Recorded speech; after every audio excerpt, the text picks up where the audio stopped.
WrestleBuddy Podcast. All about wrestling. Subscribe and follow for more content.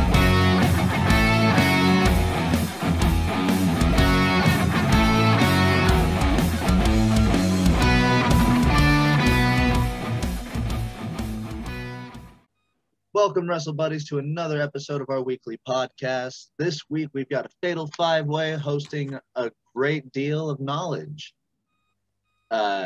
I'm Wrestle Buddy Matt. You guys can catch me at WrestleBuddy.com, writing articles, doing interviews here, posting quizzes. You can also find me on Twitter at Matthew_Laws_. Today, we are joined by Steve. What's up? How's it going, everyone? Pleasure to make your acquaintance. And where can they find you, brother? Oh, we're doing that just now. Well, I'm at Broke Britannia on Twitter, and I write for WrestleBuddy, so read our articles, not just my ones, but everyone's articles. Read them all. And on over to Joe. You can find me at... let me start again. Hello. First of all, let me get my head screwed on straight for a sec. You can find me on Total Non-Stop Impact on the TNI UK team. You can find me on WrestleBuddy, still slogging away at my Rosemary article, or you can check out the previous stuff I've done for leading up to the Slammiversary and the X Division. And of course, you can check out my TNI UK compatriot, Simply Steve. Check out his work as well. And obviously, like Steve has said, check out everybody else's work too. Everyone's doing a fantastic job on there. And we move on to Harold. Hey, it's me. It's TRC coming at you. You can find me at WrestleBuddy.com, but I don't write because I'm not smart enough for that stuff. But I do interview wrestlers, and I do this stuff, what's called a weekly podcast stuff. You can find me there at WrestleBuddy.com, or you can find me at Twitter at TheRevCupid61. And like has been stated already, I would like to say read everybody's articles, man. We are the number one source of this information, ladies and gentlemen. I kid you not. I'll pass it over to my Andy. Right on. Hey guys, you can find me on Twitter, Brit Wrestling PC. You can also see me on YouTube, Brit Wrestling Fan Podcast. Doing a lot of interviews with UK wrestlers at the moment. Also going to be attending a lot of shows within the UK. So if you want to know what's going on in the UK talent scene, what we've got coming over, hopefully to America and stuff like that. So yeah, come and follow me over there and you'll be able to do that. I'm also Mr. Top 5 on WrestleBuddy. I like to just write top 5 lists of things that come into my head, whatever it may be at the time. So do check out my articles there as well. And also, make sure you check out all the other guys' content on the WrestleBuddy's website and the channel as well. I've just listened to the Denise Salcedo episode before. Brilliant, Matty. Absolutely brilliant. So if you haven't watched that, make sure you definitely go and watch that next, because it was an absolutely awesome interview and something a bit different than some of the other content that's out there at the moment. It was a very nice interview with Denise. I was very happy to be able to have her on for an interview. Me and Steve just finished an interview with the great Ricardo Rodriguez, and that was wonderful. I gotta watch that one. I wanted to listen to that one. I remember that. Oh, yeah. I guarantee you were going to enjoy it. It was a really good interview. It was really cool. You're gonna find out a lot that you didn't know before. So he was very open with us. But nice. We've got not much throughout the actual week to get into, as we're just building on up to SummerSlam. But we sure as hell have one hell of a debate topic at the end. So we're going to kick off with Monday Night Raw. I think the biggest main point from there was Nikki Ash beating Charlotte in the no-holds-barred match for the title. Yeah. Without a doubt, that was the most important part of Raw. Yeah. The one thing I'd like to say about that they had to make the... Go ahead. Oh, sorry. One thing I'd like to say just straight away, when I think about that match is I love the finish move. Hopefully they're going to use that as a finisher going forward, the corkscrew off the second rope, because when she won the title and she used the crossbody, I was like, oh no.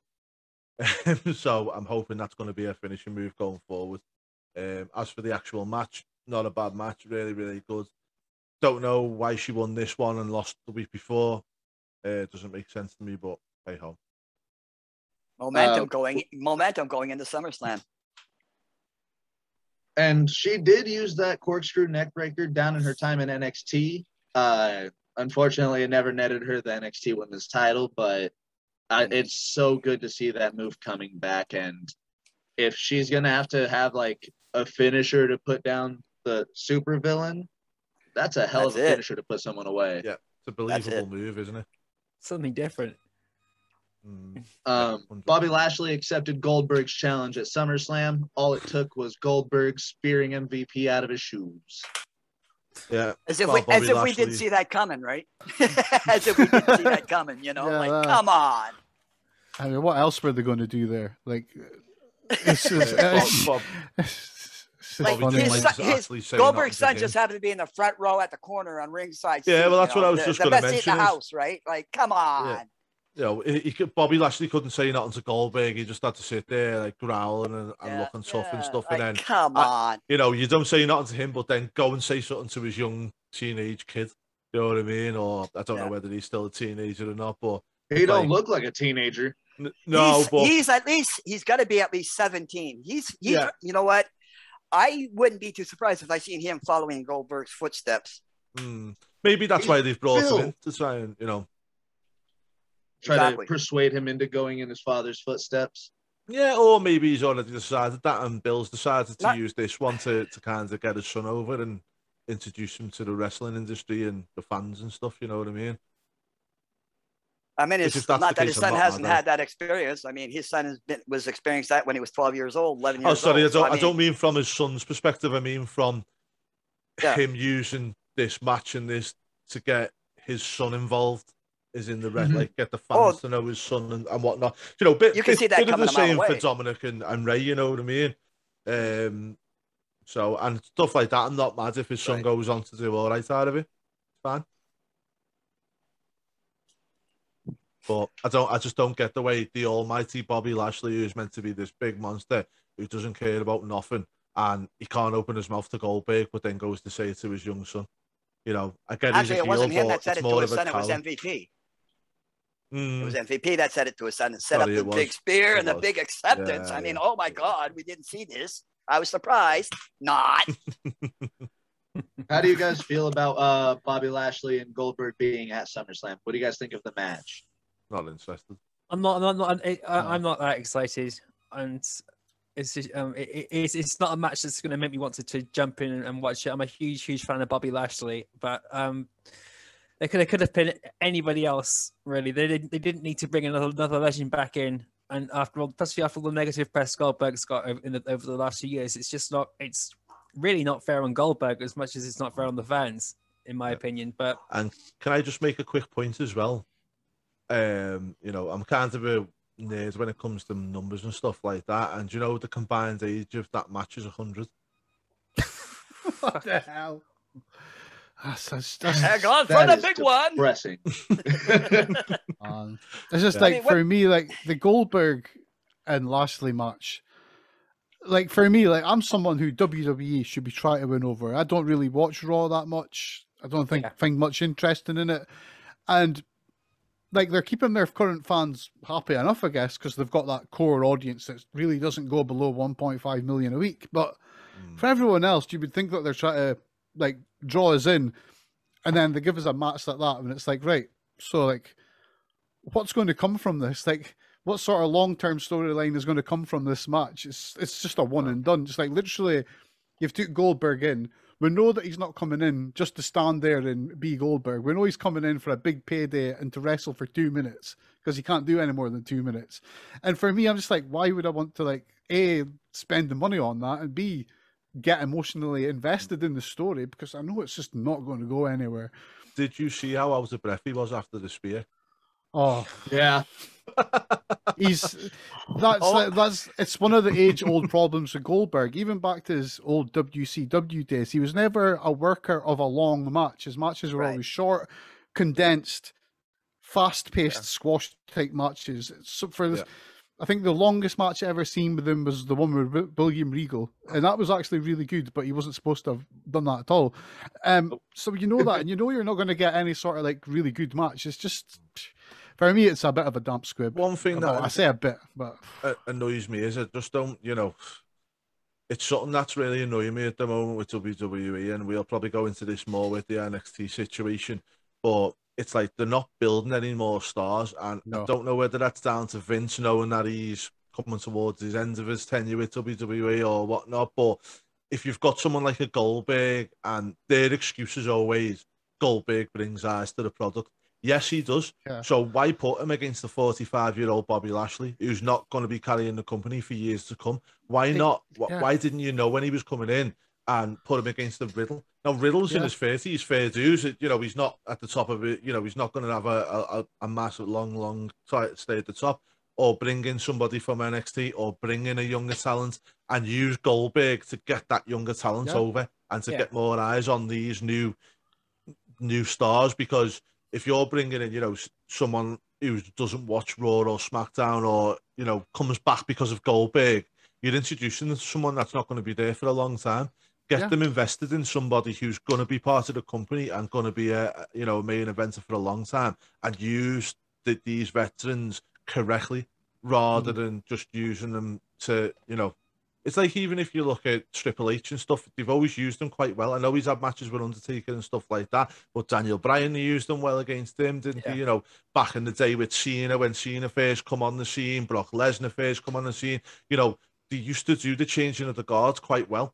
I know the time when Austin walked out, the plan was to have him to lose against Lesnar, but it didn't happen because of the fact that Austin walked out. But the mindset back then shows you what they were kind of thinking, is to progress the next star.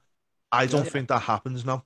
No, it doesn't. And the wasting the likes of your Cenas and your Goldberg appearances on the wrong people.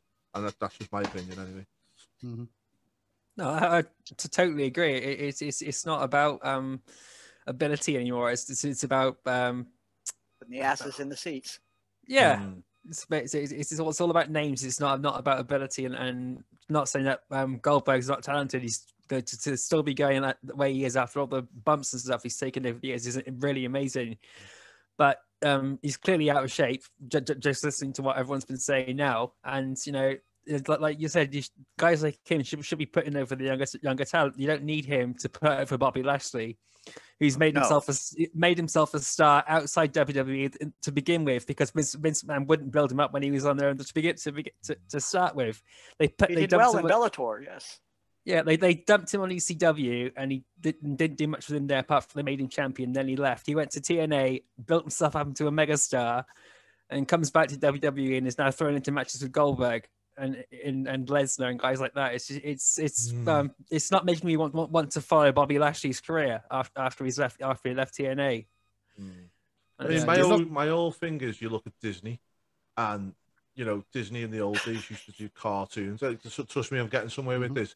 Disney used to do cartoons and stuff, and now they've had to evolve, and they bought Pixar because they knew that was where the next generation was going to come from. They made these live action films, and they've The Rock's new film at the moment, Jungle Cruise and stuff, but they looked long term, and they built all this up over time, the technology and whatever else. When they brought Pixar out and what they done there, it was all to get to that end product at the start. I feel like, Harold, you just made a good point. It's about getting bums in seats. Yes, it is now, but when you're a publicly traded company, you've got to have a long-term plan. And I don't feel like, if I was an investor in WWE at present, I would be saying, what is our long-term plan? Because my stock might be safe for now, but do I need to start looking to sell my stock? Because what is your long-term plans? What happens when Cena goes and doesn't come back? What happens when Goldberg runs out of his contract? What happens when you God forbid, touch wood, but these legends start passing away or get too old to appear, and we can't have these legends nights and things like that? Where's your new legends going to come through if you're not letting them through? Yeah, totally. Again, I mean, I think you touched. Sorry, man. I think you touched on to something there when you talk about the investors, and like WWE at the moment, like their booking and their investors are like they're not booking. They're booking shows just to have shows. Like what their investors want are that they say we're going to earn this much from this contract, then we're going to get this TV deal, this TV deal. They don't give a crap because they're in it for the money. It's pure and simple. So everything they're doing as a company is focused on the investors. That's their customer, as opposed to the wrestling fans who they should be enticing to make their product bigger. And on the booking side of things, because they've got this gaze where they're just like focused on making money for their investors, their booking is just like, you're lucky if any character is booked in a story that lasts more than 3 weeks. It's like ADHD storytelling. Nothing is long term. There's nothing set there. The only real long term story you've got at the moment is the Roman Reigns story, and it's just Brock Lesnar with 2 cousins. So this is literally as creative as they're getting. Can I just say a point on that though? With the long-term storytelling, do you think that is WWE and their issue, or do you think this is just the generation that we're at the moment? Because like my kids, for instance, I walked into a room the other day, sorry, about a week ago, and they were watching this person on YouTube. Can't remember the name of it, but they were going on and on and on about how great he was and everything else. And I walked into the living room yesterday, and I was like, "Oh, are you watching this person again?" And they were like, "No, we're not. Like, we don't like them anymore. We're on to this one." And that was like a week's gap. And you know, I'm just thinking, when I just took stock of it and was thinking, is it a WWE issue, or are they playing to this generation of kids that haven't got that long-term attention span to deal with these long storylines and the build-ups and stuff like that? It's a mix of both, I think. You need to have good characters to make a long-term story work, and WWE isn't making good characters at the moment. They're making big names really quickly, and then they're running out of steam before they've taken off. And if you look at Impact Wrestling and AEW, they've got big names on there, and a lot of them they've been built up on the independent scene. In the case of AEW, but they've got a huge fan base now. Now that they've gone on to AEW, so their popularity is still there. Orange Cassidy's one, for instance, AEW built up even more from what he was on the independent scene. He was big on the independent scene already, and AEW took that and built it up even more. On Impact Wrestling, I could go for pretty much the entire roster, but Kiera Hogan, for example, she's just left the company now, but over the 5 years she was there, she went from nobody to someone who's been an absolute mega star, and she's might not have been decorated in belts and stuff in Impact Wrestling. She was a two-time tag team champion, but elsewhere, since she went to Impact Wrestling, she'd won belts everywhere she'd gone to. We covered Kiera Hogan ages ago on one of our early podcasts, and we were looking down her history, title history, and that since she went to Impact Wrestling, it's absolutely incredible what they did for her, and that was only just after about a year in the company. And speaking of like bad long-term storytelling, the last bit of Raw that I care to speak about, Keith Lee defeated Karrion Kross, and why? Again, Karrion Kross is still our current NXT World Champion. They're trying to make him quit or something. I don't know. Jesus Christ. But again, we go back to that. How old is Karrion Kross? I don't know. Anybody got that age? 1 second, I'll get that. No worries. But don't mind, but I just spell it out while I type. Age shouldn't matter. He's an absolute beast. He's only 36. Like, he's only 36. Yeah. He's got a good 4 or 5 years till as long as he avoids injuries. He's got a good 4 or 5 years until he's really going to be at his peak. Keith Lee's 36 as well, isn't he? Yeah, I mean, he just turned 36 recently, I think. Yeah, so they should be on the main roster at this point, and if they're not going to use them correctly, for me personally, they should release them. If they don't see what they're going to do, what's the point in keeping them?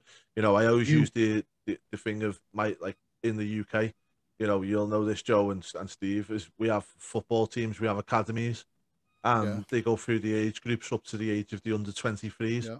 If they don't make it at the under 23 and make it into the first team, they get released. Yeah, because the SFA.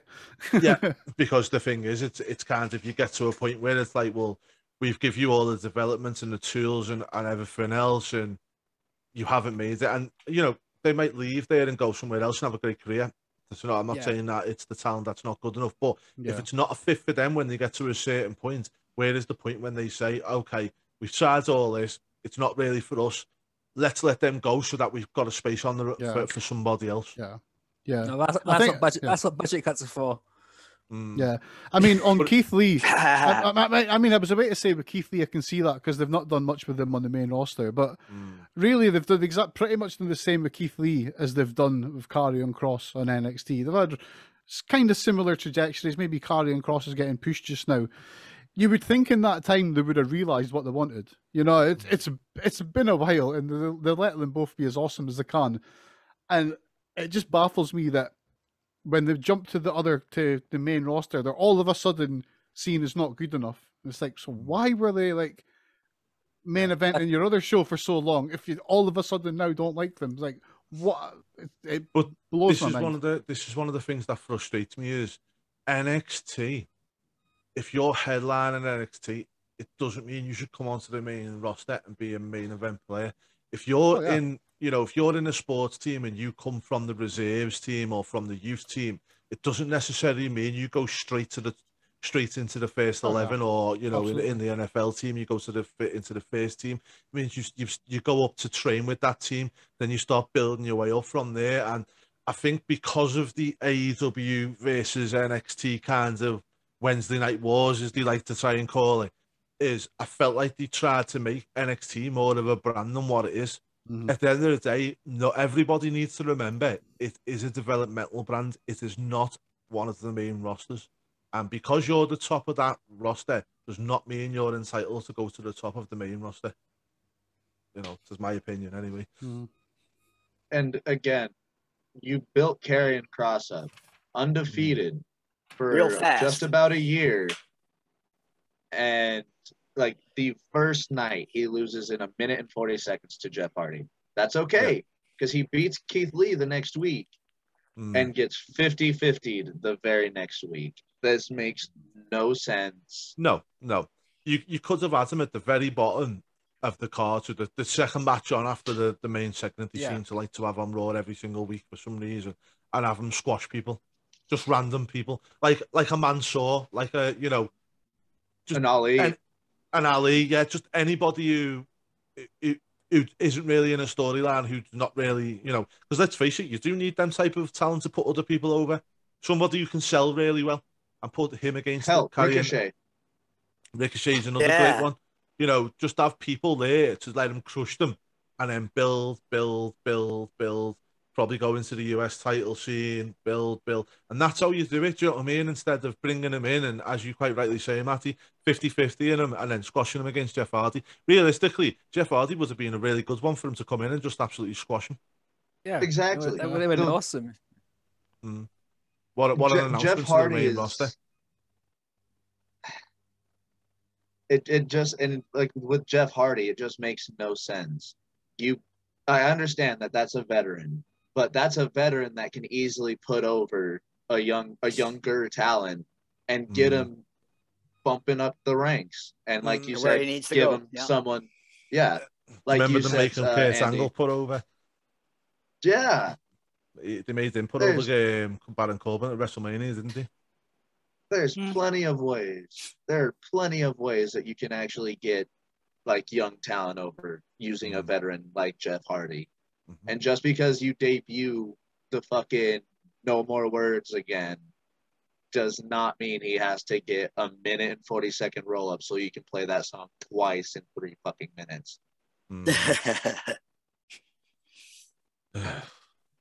Off of Raw. Very frustrating. Yeah, enough of Raw. Let's go to NXT now. Onward to NXT. I would say a genuinely more enjoyable show to talk about. I'll get there in a second. Right on. We start off with Hit Row versus Legado del Fantasma in a hell of an opening tag team match. It ends in a wonky finish with Santos Escobar hitting Top Dollar with the chair to cause a disqualification. But the beatdown afterwards, I thought was very good. Throwing Adonis into the steps. They ripped out the gold grill that Swerve has in his mouth.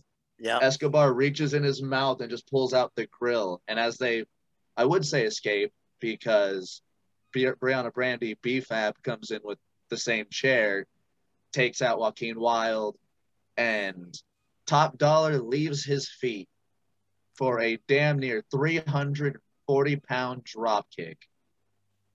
And that was probably one of the more enjoyable parts of the show. It leads to a match. It leads to probably 2 matches at TakeOver 36, which right now only has 2 matches on the card. Moving on to Ridge Holland's return. He had a quick squash match against Ikemen Jiro. It went on a few minutes, and it was entirely in Ridge's control. Frankie Monet makes Robert Stone her bitch. The former Taya Valkyrie makes Robert Stone, the former Robbie E, her bitch. That is how it is written in my notes. And now we get to a part of the show that made me genuinely sad. Roderick Strong versus Bobby Fish is up next. And this is Bobby Fish's last appearance with NXT, with WWE. And we will get to that part later on in the show. Yep. It was a hell of a match. Bobby had a promo before the match that they played the Undisputed Era's music. Bobby and Roddy were talking about why they needed to win this match.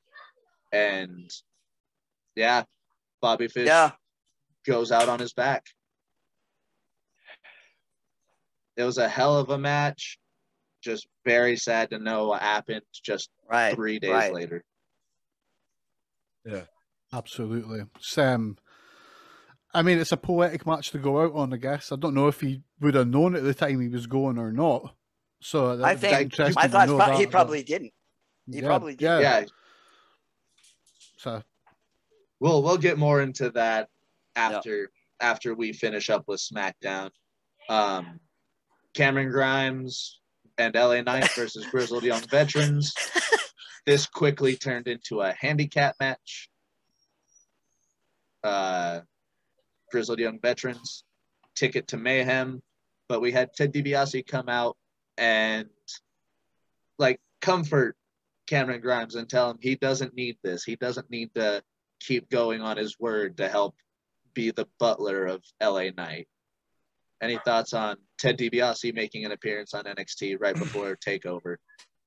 I think it's going to be a big swerve in the end. He's going to turn on Cameron Grimes at the end of it. Yeah. That's what that would be DiBiase's MO. You know what I mean? Yeah.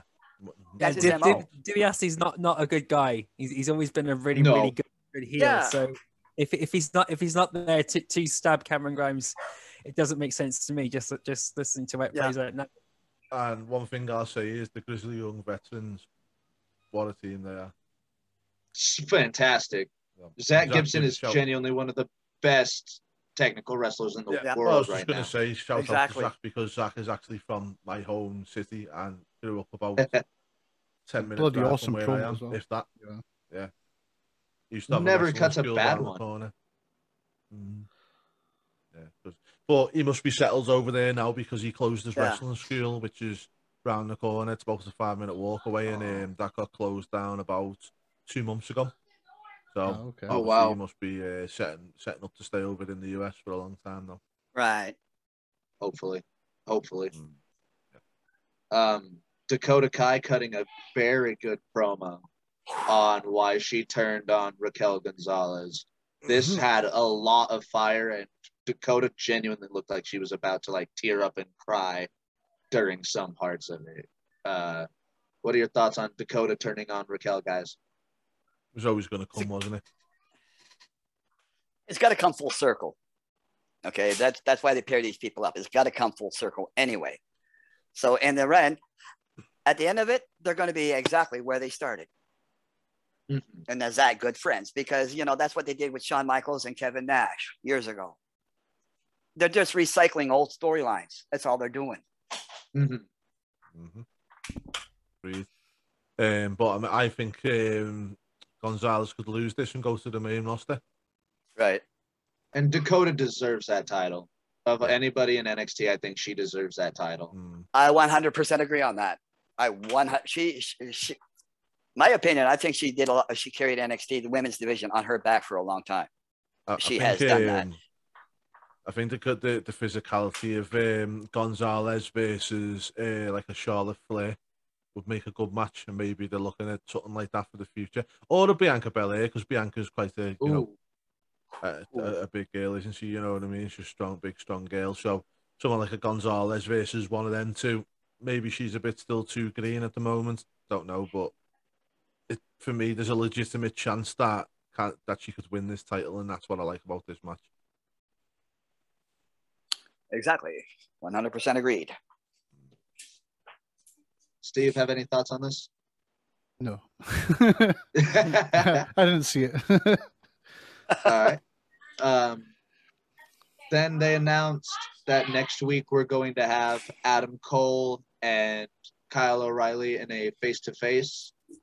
Probably going to announce what type of match they're going to have at TakeOver 36. That match is going to be great, but with, the rumors of Adam Cole moving up to the main roster, like, it's, I would say, predictable. Adam Cole should have been on the main roster a long time ago. I think he has been in NXT a little bit too long. Yeah, and that's the problem with NXT, isn't it? Too many people sitting around, which is what I was going to say about our main event. See if we get there. Right before our main event, we got the final first round match of the breakout tournament between Trey Baxter, the former Blake Christian, and my pick, Joe Gacy. Guess who got eliminated? Joe Gacy. It was a very good match. Joe Gacy just battered Trey Baxter, but Baxter, being the clever high flyer that he is, did a very unique stunner off of the metal part of the turnbuckle while Gacy was getting ready for a superplex. And then he hit a 450 stomp, which looked brutal. Just picturing that now, that match was wow. Yeah, the match was great. If you guys want to catch anything from NXT, just at least catch that ending of that match. We had a very, very weird promo, like promo video with Zoe Stark and Io Shirai, where they're at a restaurant, and it's very old school WWE. You pair an American with a foreigner, put them in a foreign location, and it makes no sense to the American. And on to the main event. We had the Karrion Kross and Joe. Samoa Joe bit, didn't we? But let's be honest, no one really cares because no one takes Karrion Kross serious now that he just gets battered by Keith Lee. Yeah, especially since the rumors of them editing out or retaping a scene because they were chanting Hardy over Karrion Kross. Yeah. How could they fail so badly at putting this show together? It's not rocket science, you know what I mean? I know it's not anyone can walk off the street and be like, I'm going to book a good wrestling show, but they've been doing it for 40 years. What the hell? That's my comment on it. Oh, right before we get to the finale of the show, they announced Walter versus Ilya Dragunov 2 for TakeOver 36. And I'm going to throw my hat in. That may very well be match of the year. Yeah.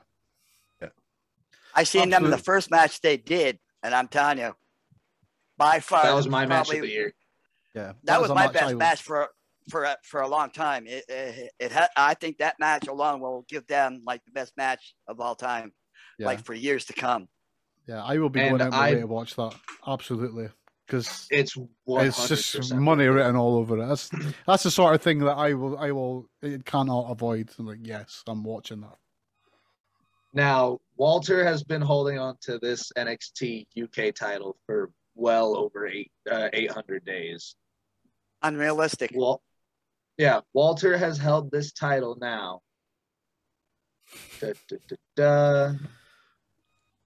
He is. Oh, that is the wrong title. I mean, he's held it for so long because no one gives a crap about NXT UK. I don't. Maybe not no one. 852 days. I mean, it is kind of believable. 852. I mean, when you look at Walter and you look at everyone else in NXT UK on that roster, it is kind of believable that he would hold the title for that long. Yeah. I genuinely think though Ilya's going to be the one to take the belt off of Walter, and yeah, like I think NXT UK will get wound up before he loses the belt. Do you know what? We were saying this the other day. I was talking to one of the guys over here, and obviously for you guys in the US is the furlough scheme that was in play in the UK during the pandemic is coming towards an end in October. It's every month, every couple of months, it's dwindling down percentage wise. So I think at the moment it's only like 50% or 40%. When at first it was 80% of wages, and I actually got told that most UK NXT workers were on the furlough scheme, believe it or not. Oh, what? Right. Vince says you're going to get that. So once that ends, it'd be interesting to see whether, because I know obviously at the moment they're not running with all of the people, but yeah, 110% is correct. They were all on the furlough scheme at one point. Jesus. Well, gentlemen, I have to go. Something has come up. I will get in contact with you, Maddie, and explain in a bit. No worries. Peace, Harold. Hey, have a good one, guys. Take care. You guys got this. All right. Unfortunately, Harold has had to drop out. We are finishing up with the NXT review, a part of this podcast, and we are actually on the last match. It is the Love Her or Leave Her match between Johnny Gargano and Dexter Lumis. And a hell of a match, to be honest. Very weird stipulation. This was over the opportunity to let Dexter Lumis into the Gargano family. And it didn't matter in the end because, Indy just left Gargano and Candice after Johnny had beat Dexter anyway to go make out with Dexter, and that's how we ended NXT. Yeah. It was a decent to good show with a what the fuck ending.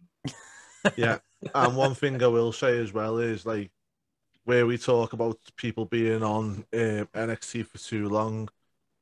Johnny Gargano, really, really like the guy. I think he's a great talent and stuff, but get the fuck off NXT, mate.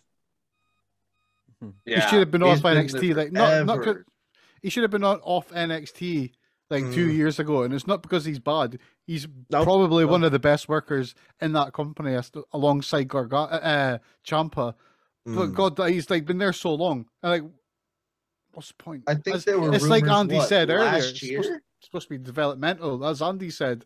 But it's like, A, he didn't need developing that much, and two, what's he actually developing now? Just money? As well, and you know what? It's not just him. It's while we're on it, Mrs. Gargano as well needs to do exactly the same thing. Ciampa as well. But I mean, I guess there's a whole host of people up there. I mean, we say this from a wrestling fan point of view, where like it'd be good to see fresh meat in there, maybe see them get new matches. But on their side of things, they're maybe just looking at it as, oh, this is a solid job. I'm secure for now. I'm getting good money. I get to work an easier schedule. I get to go to the gym for free. So there's probably that side of it too, to a degree with those guys. Like they've got a really good position in NXT. But I mean, we're going to talk about it later in the show anyway. But if NXT just was to one day go vanish, then that's that comfortable lifestyle vanished as well. So yeah, Budget cuts. Yeah, budget cuts. I Yeah, will Billion-dollar say though, do you know that what? was I honestly would not mind if they turned around and just said, we've decided to go down a different route. Do you know? Or Yeah. Be honest with the fans. they've had a bit of time here and we didn't think it worked out, so we got rid of them. All right, fair dues. Yeah. The budget cuts piss me off because it's like, Yeah, no, it's not a budget cut, it's just the fact that it's yes, but yes. as I say, Johnny Gargano and Mrs. Gargano, you know, as I say, I understand you've got to keep certain amount of talent there to enhance the new guys coming through. But, like, for instance, Adam Cole, right? Love Adam Cole, love Kyle O'Reilly. How many fucking matches are we going to see between the two of them? You know, if you send up one of them to the main roster, fine. Have the other one there to face new people coming in. To get to get them over, to help them progress, to learn off them, all that type of things. Keep some people there, not mad at that. But stop putting two people together that have been there forever. Do you know what I mean? Put them in different, you know. How many times have you seen Gargano Cole? Do you know what I mean? Or Gargano versus bloody Karrion Kross the other week. It's like, what really versus is Ciampa. Johnny Gargano gonna gain from getting battered by Karrion Kross again? This is the black hole WWE seem to be getting sucked into with their booking now. Like, they're just booking like pairs of people, and those pairs of people are working for like months at a time. Like, I think it's I don't know who it is. I think it's Big E and one other guy who on SmackDown. They've pretty much only wrestled each other for months. Apollo. It's just like, yeah, that's it. Yeah, and apparently it's like their last 9 matches. It's maybe 9 months. I don't know. I've not been paying too much attention, but I know that they're just they're just working constantly together. They're not breaking out. Their feuds aren't really going anywhere. They're just in holding patterns. And the more they whittle down their roster, this is going to happen even more. And it's just, they're undiversifying their company in terms of wrestlers and styles and God knows what else, you know? Now that you pointed it out, I genuinely think that Apollo and Big E have started their series of matches around December of last year, because it went into the Royal Rumble through WrestleMania, and for some reason it's continuing now. Yeah. I mean, I think it's about right. I'm sure it was Brian Alvarez or someone that was talking about that on one of his shows, that he came up with the stat, and I was like, wait, what? That's insane. I knew they'd been wrestling each other a lot, but I didn't realize it was that long. I remember kind of when it started, I was giving SmackDown another chance. SmackDown's the infinitely better show at the moment on the WWE's schedule. But then I fell out of focus with it again. Then only to hear that, no, they're still going. Like, they had the WrestleMania match, but the feud's still happening. I was like, sorry, did we not watch that drum match or whatever it was? Like that. I thought that was a feud ender. You know what I mean? Like, apparently not. It's SmackDown's already the better show because it's not as long. Yeah, probably it's that. But yeah, that was NXT this week. A good show, very wonky ending. On over to AEW. Andy. Okie doke then. So we had, first of all, the match with Jericho and Hoovy. Labors of Jericho match number 3. Mm-hmm. Really good match. I thought the beginning of it, I thought Hoovy was missing a step. I didn't think that he was quite there, but he seemed to get up to the standard a little bit as the match went on. I don't know what Hoovy's been doing for a while. He's obviously been flying around independent, so maybe he hasn't worked at that level. And, you know, I don't know the difference in the size of rings and things like that. I know back in the day, WCW used to always say that WCW guys struggled when they first went to WWE because the size of the rings were different. So I don't know. Maybe that was something to do with it. But anyway, I thought Hoovy was a little bit off. Match, not too bad. Bit of nostalgia for me. I was a fan of Hoovy back in the day. I was a fan of Jericho back in I was a fan of the whole Cruiserweight division in WCW. So to see this match go on, obviously the two of them don't really look like Cruiserweights anymore. They've both got dad bods at the moment, so I can't say nothing about I'm the same. But yeah, I thought the finish was really good as well. I thought it was really cool the way the Judas effect off the top rope. Mm-hmm. I Yeah. thought it was beautiful. I thought it was like actually perfect, a perfectly timed top. Like the Yeah. way that they planned it out went Mm. perfect. Yeah. Did you think though at the start it was a bit off? It looked a bit sloppy to start. 100%. Yeah. And then we had Wardlow come out and attack Jericho to obviously be the next match. For me, Yeah. thought it was a bit of an anticlimax. Yeah. Yeah. When I heard them that it was Wardlow going to be the fourth labor, that was. But remember, it's Wardlow with MJF at ringside, so it's apparently a bit different. But there was a lot of confusion. I think Jim Ross called it he was a special referee or something like that. But that's He's not the meant to, case. he's referee. He is the referee. Yeah. Just no. Apparently, he's just at ringside. He's not actually the referee. That was Jim Oh right, Ross because he turned around, didn't he, and said he's going to have a referee. That'll call it right down the middle. Yeah. And that's when Oh, they said. So I don't know whether unless he's got somebody else coming in. Maybe this is the surprise for the fourth one. I never actually thought about it that way. This is probably where we're going to get the surprise. The special guest referee is going to be someone. It'd be a class one as the Eric Bischoff. It'd be a class one for that. That's what I was just thinking. I think you've just called it there, Andy. That would. I want to say so perfect because make sure you timestamp this, Alex, so we can put it on Twitter next week when it happens. Absolutely. I mean, if you look at it, look at AEW and Chris Jericho and AEW for the whole run. Every time Eric Bischoff's appeared, they did have little bit of antagonism between him and Jericho. So for him to come in and screw Jericho, it would be perfect. It would make so much sense, and people would, I think, love it because it just plays into the kind of subtle mini feud they've had going the whole way through AEW. Yeah, that'd be really good. But yeah, when going back to when we heard it, when they announced it, I was a bit like, Wardlow, really? Because then that means it's like Wardlow's the fourth one, then it's just put on to MJF as the fifth one. And I was like, man, it's like after the last few, it's like, well, that's what I mean. When it was Nick Gage and Hoovy, and I expected another big surprise, and I was like, Wardlow. Yeah. Do you know what I mean? So I don't know, but as you said there, hopefully there'll be a little bit of a surprise, and someone like Bischoff coming in is something that, like, because I know that AEW have had criticism off the network before today about not announcing people's appearances before they happen, and someone like Bischoff, I don't think that they get any heat from the networks for bringing him in without. Yeah, he's appeared just randomly quite a few times already. Yeah. So that would make sense. A lot of sense. Yeah, that would be good. Okay, so second match we went on to was the trio match: John Moxley, Eddie Kingston, Darby Allin versus 2.0 and Daniel Garcia. Not a bad little match. Do you know what? I'm probably gonna upset it for you this year, but at the moment, I'm not liking Moxley at the moment. No, he's just not at the moment. I don't know whether he's being overexposed to me but I was watching him and he looked sloppy in the ring for one. I thought he looked really sloppy in his match. Like, he didn't seem the same snap in his moves. Yeah. He looks a bit more fleshy around his stomach and stuff. His entrance is still cool, but don't know. There's something there that's, at the moment, he doesn't look like the John Moxley that first appears in AEW or the latter Dean Ambrose that left it. WWE. It could just be a development of his character. I mean, it might just be the fact that he's not in the main event picture at the moment. He's getting to chill out, He's just had the kid. He's just had a bit of a holiday. He's just taking it easy, maybe. Yeah.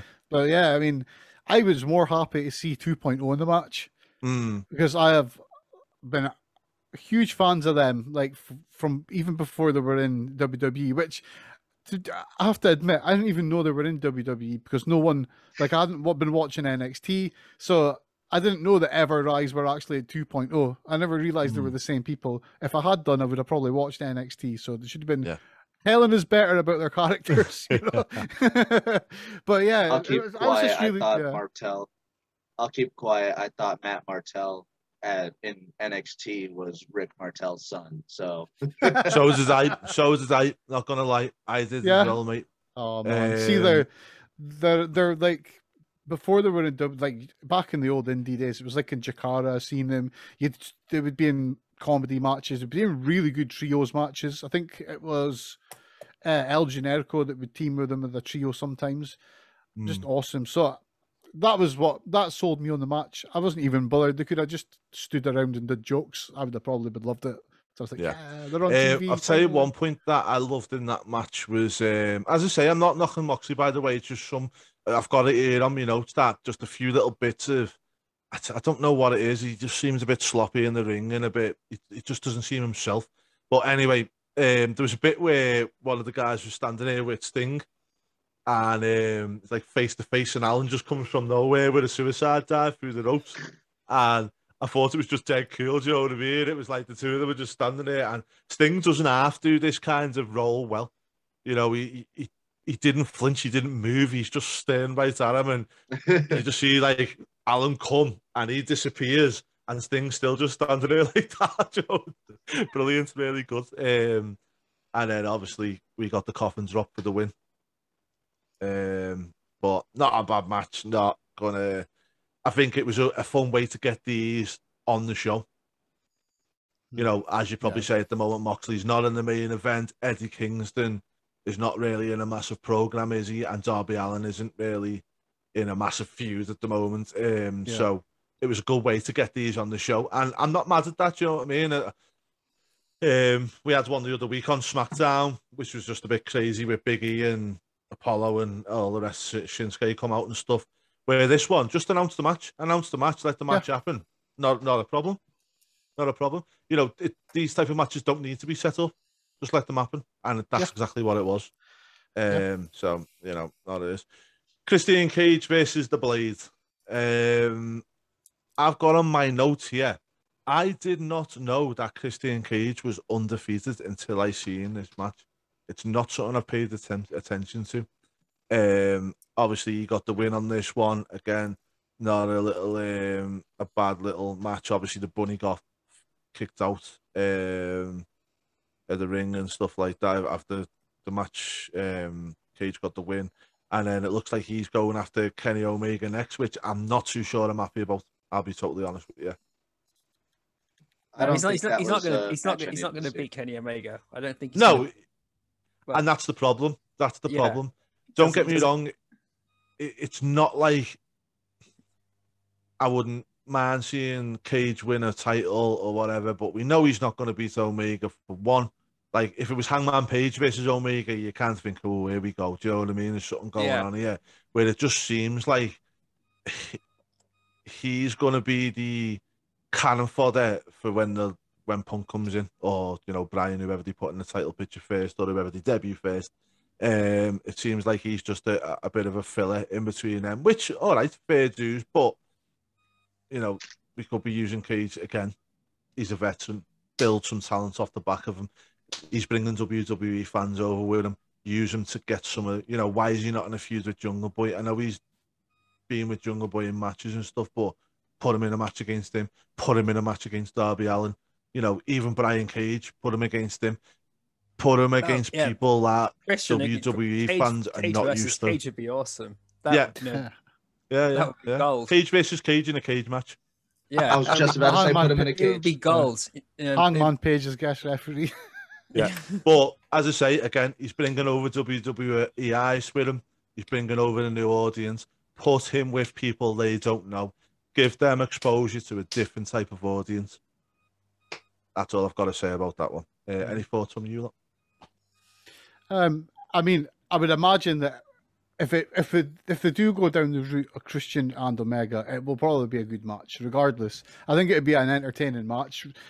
I think I totally agree with you. I think it's kind of signposted that we would doubt that Christian would win it. You know, that he's not coming in to win titles. Although we might be surprised. We could get totally shocked, totally sideswiped, and Christian ends up being AEW champion. Whether people would be happy with that, I don't know. I don't think the fan base as a whole would be happy about it. I do think it's cool that the wins and losses systems do count, and that they are tracking it to a point where Christian has come in. His gimmick is that he can outwork everyone, and he's going to show people that he can still go. His story has been so far that he's came back. I wouldn't say he's outworked everyone, but he's won all his matches, and he's managed to do what he said he would do. So his character's at least got a bit of honesty to it. I like that they're rewarding him for that, but I do at the same time, I see exactly where you are coming from, and I do kind of agree with that. It's like, do we need that match? Although it's a match that they can have and get rid of. It can be Christian's first loss, and it's not anyone big or anyone that can be damaged by a loss in a pay-per-view, losing on a pay-per-view. So it's cool in that sort of respect, but I totally agree with you about it's a bit signposted, you know? Like, none of it, like, as I don't think any of us think that Christian's going to win. And that's probably how it's going to go down. But we could be wrong. We could And be that's wrong. the frustrating thing about it, isn't it? Is the fact that, Yeah. you know, not one of his here is really saying he's got a chance, and it just frustrates me that, like, why, you know, we can't just have people jumping into title matches where we don't think they're going to have any credible chance of winning the match, you know? Yeah. I don't even think that this is like a real, like, maybe a couple of years ago, this could have been a main event. Like, if Christian were a little bit younger. But, like, I think this is maybe why they're doing it at this point, though, because if everything's going to happen the way it's going to happen, or the way everyone seems to think it's going to happen, we're going to get CM Punk debuting on this show. That is going to be the main story on the show. So if they have anyone winning the title on that show, it's always going to be overshadowed. They'd be like, that day night CM Punk came back, oh yeah, and he won a title as well. It's like, so it kind if like out of everyone they've got on their roster, he's got the least to lose from losing at that pay-per-view, and can still put on a good match, so the fans will at least go home having the match, but they won't need to talk about it a week later. Do you put the belts on him? No. As a transitional champion? No. I think this is the beauty of having someone like Christian there. They're not going to damage him with a loss on a pay-per-view. If he can go at the same level as Kenny Omega, the match will be awesome. So no one's going to really lose in the match. His character is going to show that he can still hang with the younger people. He's still at the top of his game, but it's not a loss, a win or a loss that would affect anything going forward. And as I said, by the time we get to the Wednesday, people will already have forgot about it. You might get Christian shaking hands or trying to be cool about Kenny and moving on. And I think it'll just be that. And I think it works for that. But do you want Kenny Omega versus CM Punk straight away? Or do you want them to take it away from us, make us wait for it? Because once he goes against Kenny, where else does he go there? I know there's lots of other matches for Thingy to be, but that's the one match people want, isn't it? So don't give them it straight away. Yeah. With Daniel Bryan, I could see him getting a match fast. I mean, obviously they've got the win-loss system, so they still have to boost their wins up, which is kind of cool at the same time, because then it gets them some ring time with the new people.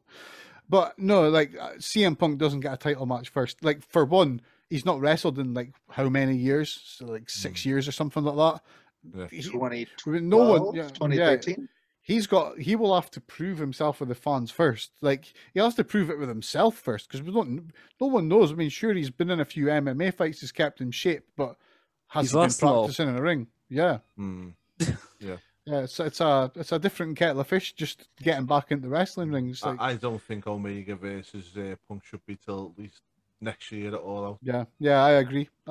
Next year's All Out, I think. Yeah, give it a full year. I've lost all interest in CM Punk, to be honest. I'm more interested in seeing what happens with Bryan Danielson. Exactly. Yeah. See, that's much the same as me, Joe. I kind of like CM Punk made it so clear that he was done with wrestling. And after a point, it was like, right, he's done with wrestling. Let him do what he wants. Yeah. That's cool. As a fan, I'm going to detach. Well, enjoy someone else now. So now he's coming back. I'm like that. It's like, he needs to prove himself. He needs to show that he still got it, you know? And he still wants it. Like you guys said, he can't just come back and be a main event. No. Yeah. No.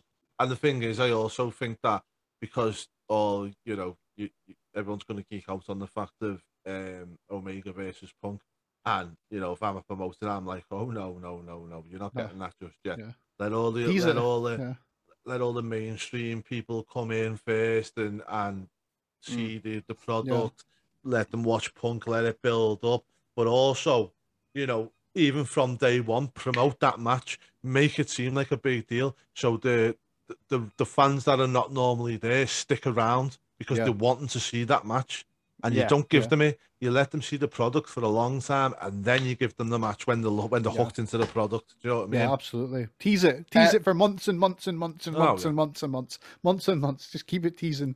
That's I totally agree with that. Yeah. If they're gonna have like the Punk Omega seed sowed at the pay-per-view, just have them do a face-to-face, and then have Omega be like, "No, You need to prove yourself. You have not been in wrestling for damn near 8 years. What makes you think you need to come after the belt collector? Yeah, and the elite. You're the past. Yeah. Yeah, exactly. Okay, so we'll move on from there. So then we have Britt Baker accepting Red Velvet's challenge. Not too mad about this. Yeah, all right. Next title defense for Britt. I'm happy they've kept Thunder Rosa away from her at this point. Didn't really want to see that again at the moment, and let Thunder build herself up a little bit more. But yeah, not mad at that at all. Not really that into it, but I'm not mad at it either. Red Velvet's going to have a good showing, at least, I think. Yeah, she's improved a lot. She really improved a lot. Oh, her series with Jade Cargill was actually fucking amazing. Yeah. Okay, so then we went down to the Elite beatdown on Hangman. So Hangman Page, Tony Schiavone for in-ring promo. Kenny Omega accused them of leaving them and going to the other group. Then obviously they start beat down on Page. Dark Order were going to start coming out. Some of them started trying to rush to the ring, but they stopped it because they said Hangman had severed partnership with them. And then that was the end. Obviously, Page and the Elite Hunter got laid out. Kazarian got laid out on the floor. Yeah. I like this, and I'm liking the whole thing with the Dark Order and Page. I'm liking the whole, is he with them? Isn't he with them? Last week we had the old great entrance, and they were all buddies and best mates and stuff. And now Page is wanting to leave them because he feels like he's let them down and whatever else. And I'm liking the whole dynamics. There's a lot of layers to this story that I don't think we've peeled off yet, and I think we'll get to that with it at some point. Yeah, it was good stuff. That the triple BTE trigger was just brutal. So I mean, the whole Hangman story is just going like great at the moment. I think it's such a slow build story. It's probably one of the slowest stories that I've seen in American Northeast American wrestling in like forever, and the whole thing where like this week we had the promo where Hangman kind of said to the Dark Order he wants to go different ways with him. He's like, I'm done with him. And this is a thing that has happened a few times now with Hangman. He'll lose a match and be like, that's it, I need to detach from you all, like severing all his life. And it's such a true life sort of thing that happens in relationships and just in jobs and just people that fall out, It's got a real realism, something that people can connect with because they can relate to it happening, And so it's good. It started as such a silly story, but it's so interesting on that human level. It's like, so where are they going? Because now from the fallout from Wednesday night is you've had some of the Dark Order members going on Twitter saying, well, we should have stepped in and helped. He's a friend. We should have forced ourselves in. I mean, we shouldn't just keep ourselves out. So they're seeding like a mild emotional dissension on that topic within the Dark Order surrounding Hangman. So it's going to be really interesting to see where it goes. Yeah. As I say, I think it's got a lot of layers to this story. What do you think, Matty? Like you guys were saying, it adds like a layer of humanity to this whole little gig that we call pro wrestling, because Hangman is just such a relatable person. Like a lot of people look at Hangman and they be like, that's an average guy. He likes to drink. He likes to do random shit because that's what he wants to do. Like he's such a relatable character. And like you guys said, this slow burn, the slow build, ever since Omega and Page won the damn tag titles, has been one of the most immaculately built storylines. And as soon as that 3 count happens, because it's gonna be Page. It's going to be Page beating Omega. And as soon as that hand hits the mat for 3, that I don't think we've ever seen an actual or like top of an arena burst off, but this might cause a fucking earthquake. And the thing is, in pro wrestling as a whole, it needs to be believable, and this is believable. The whole character, the whole storyline, it's believable. Joe, your thoughts on it, mate? I saw Adam Page and Kenny Omega when they won the tag titles and that, and I was a bit dubious about where was all this going. And knowing that they've carried this storyline forward for so long, it makes perfect sense to me that Adam Page it should be the guy that wins the title next off of Kenny Omega. It just they've been at each other with one way or another since the whole company kicked off. We had Adam Page and Jericho start off, and even then. Chris Jericho made Adam Page's character really stand out more there. And since the Elite and that built up a lot more when they kicked off from TNT, Adam Page has always been one of the guys I've really, really connected with, and one of the guys I've really, really enjoyed watching in the ring. And I'm hearing all this is making me want to tune back in a bit more now as well. It's awesome. Yeah. Yeah, should do, mate. You need to. AEW is awesome. So we've go on to TNT match. Lee Johnson versus Miro.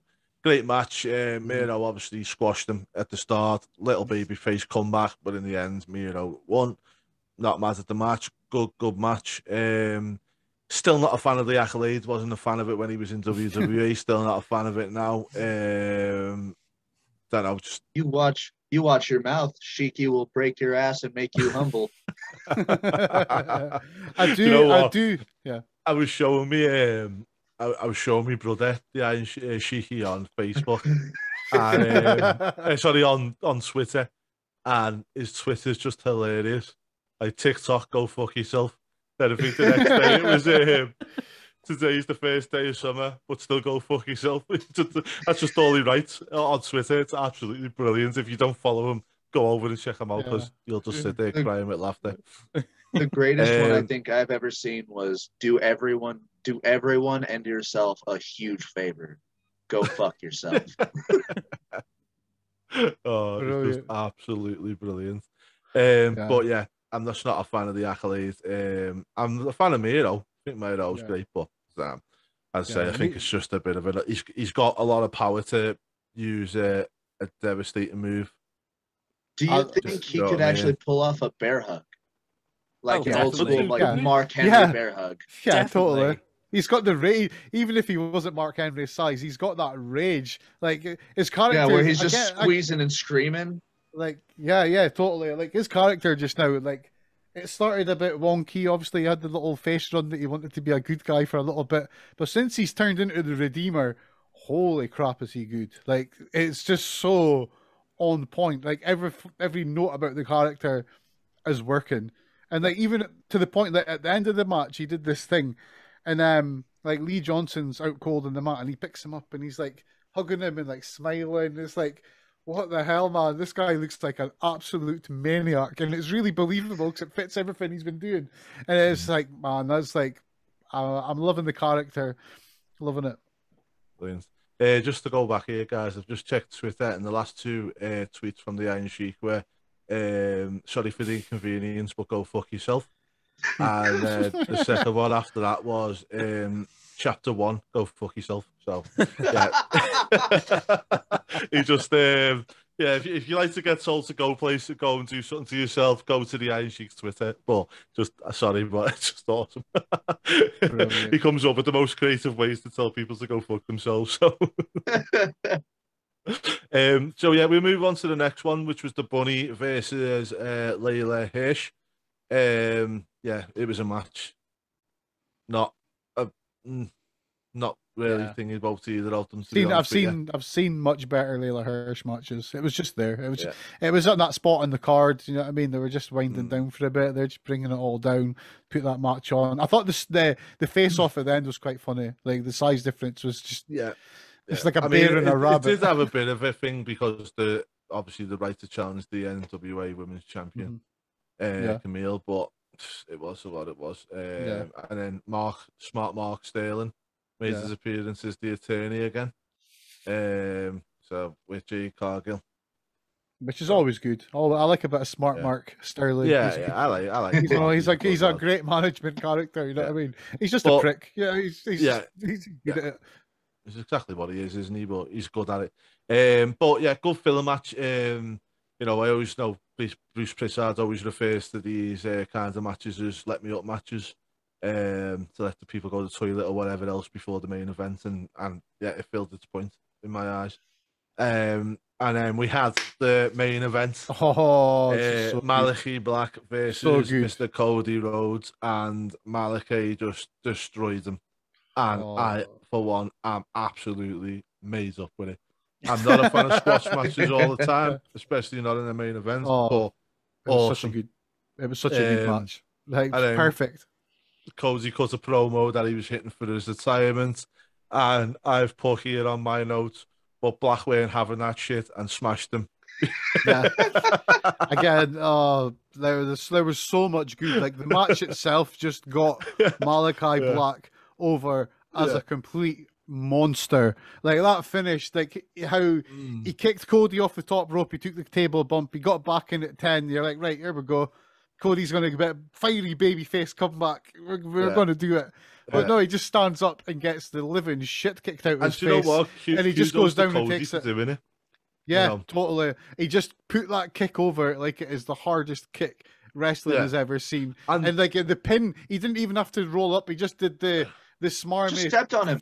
foot on the chest pin.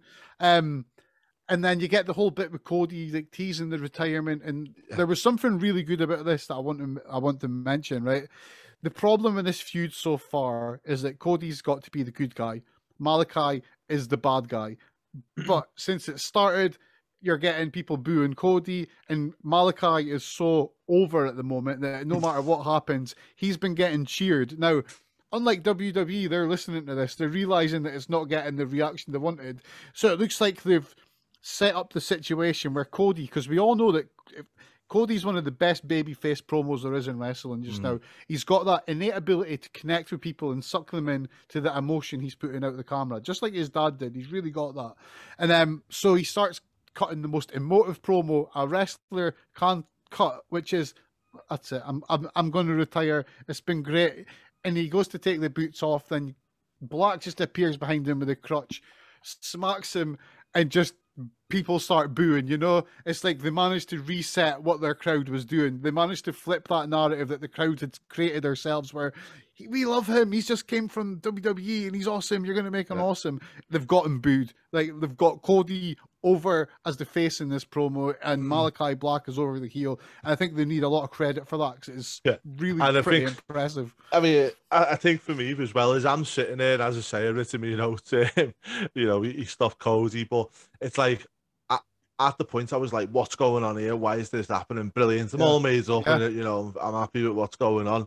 And then I see the Cody doing the things, and I'm just thinking, oh, for fuck's sake, you can't let anyone have anything. You always have to make it about you. Do you know what I mean? It always has to some way ends up with you. Do you know what I mean? So it just had this big story about you getting squashed, and you can't even let that fucking happen because you've got to turn around and start putting your boots on him, faking to retire, and then just see him come with the crutch and go bang. And for the first time in a long time, I jumped up. He was like, "Get it!" See, there was some. It was perfect on. It was clearly perfect on many different levels because there's a lot of people out there that don't like Cody. They don't want him on it. So for them, perfect. She's got what you wanted as well. For me, I was like, I did notice this with the story before, especially the week before, where Black came in and hit him at the announce desk and they started rolling out to the ring, and people were booing Cody, and it's like, man, this is not.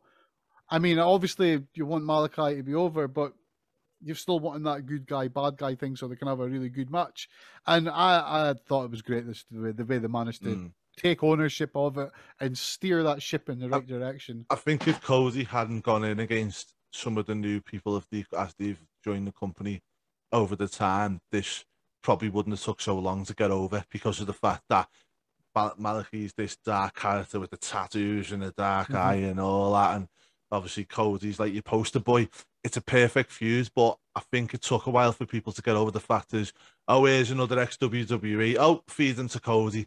And, you know, to be fair to Cody and to Tony Khan and to Malachi Black, they've got it spot on the way that they actually turn the crowd, the people round on this story. You know, spot on from me anyway. Yeah, I totally agree with it. It was a great way to end the show. I'm stoked to. It wasn't even supposed to be that big a show, but when I looked at the card that they were advertising, I knew it was going to be quite good. The ratings were quite good for it. And yeah, I'm really interested to see where it's going in the next week. So it was a win for me. I enjoyed the show. Mm-hmm. Anything from you, Matt? I just want to know where he got that crush from. Oh, Did he- the crutch, the setup for the crutch spot itself was amazing. So at the end of the match, Cody was down. Obviously, at the start of the match, Cody had his leg worked over. He got him in a leg hook, and nearly he stretched him a bit. Then he worked on the leg a bit more. At the end of the match, Cody was out cold, and Tony Schiavone did the MMA thing where they come in and try and interview someone that's just been knocked out, which never ends well. And as they were talking, the doctor was like, because Cody couldn't get up, he was selling, he couldn't get up, so the doctor slid the crutch in. Tony was like, Joe, take the crutch. And Cody wasn't taking it, and then Cody did take the crutch, but then he kind of hobbled over to the corner with it and put it down in a way to say, "I don't need that crutch. I'm fine on my own." And that's how they set it up. It was like, okay, it was really cool how they set it up. And they got it into the ring, they got it in. Everything made total plausible sense. So when he picked it up, and there was no guessing it. It was like, oh man, it was really good. And like they kind of worked they worked that into the actual story they were telling. So yeah. Cool. I really liked it. Okay, doke. Well, for me, I think it was a solid 3 out of 5. Don't think it was anything spectacular, apart from the ending, obviously. But the rest of the program was just, it got us where we needed to be with certain bits, Bobs. Yeah, absolutely. I enjoyed it. Wasn't solid? It wasn't. Solid Yeah, solid show. Yeah, absolutely. Hey, always tends to be a solid show. Back to you, Matthew. Actually, it is on to Joe with the Impact review. Right. Okay. Quite a few bits here. So I'll just roll down all the results I've got down. We kicked off with Chris Bay versus Juice Robinson with Switchblade, Jay White in his corner, and David Finlay in Juice Robinson's corner. Chris Bay beat Juice Robinson in this match and is now officially enrolled into the Bullet Club. We had a feeling this is coming like the week before, and the speculation was that yes, this is definitely going to happen. And watching it happen, it still feels unreal. It was awesome. It was such a big moment for Chris Bay, a big moment for Impact Wrestling, a big moment for New Japan Wrestling. New Japan Pro Wrestling, sorry. It was just brilliant. And what your reaction? I'm so ecstatic to see Chris Bay join Bullet Club. I've been a big fan of Bullet Club for years now. They're what really got me into New Japan, I think back in 2014, 2015. And just to see the evolution of it, and an addition of someone as talented as Chris Bay, and just seeing him with that shirt, that was me. It just looked right as well. It just looked right seeing Chris Bay have that shirt tucked in. And I was saying it to the guys earlier the week. Impact Wrestling's got a lot of making up to do because they got not through fault of their own, but they've got such bad press in the past, especially with their relationship with New Japan Pro Wrestling. So for them actually giving Chris Bay the putting their faith into Chris Bay to actually go ahead with this is in itself is impressive. It's just showing New Japan Pro Wrestling that yes, we're willing to bring your product over to our company and let you guys showcase it here. And now they've got something in return. They've got one of their stars in that partnership too.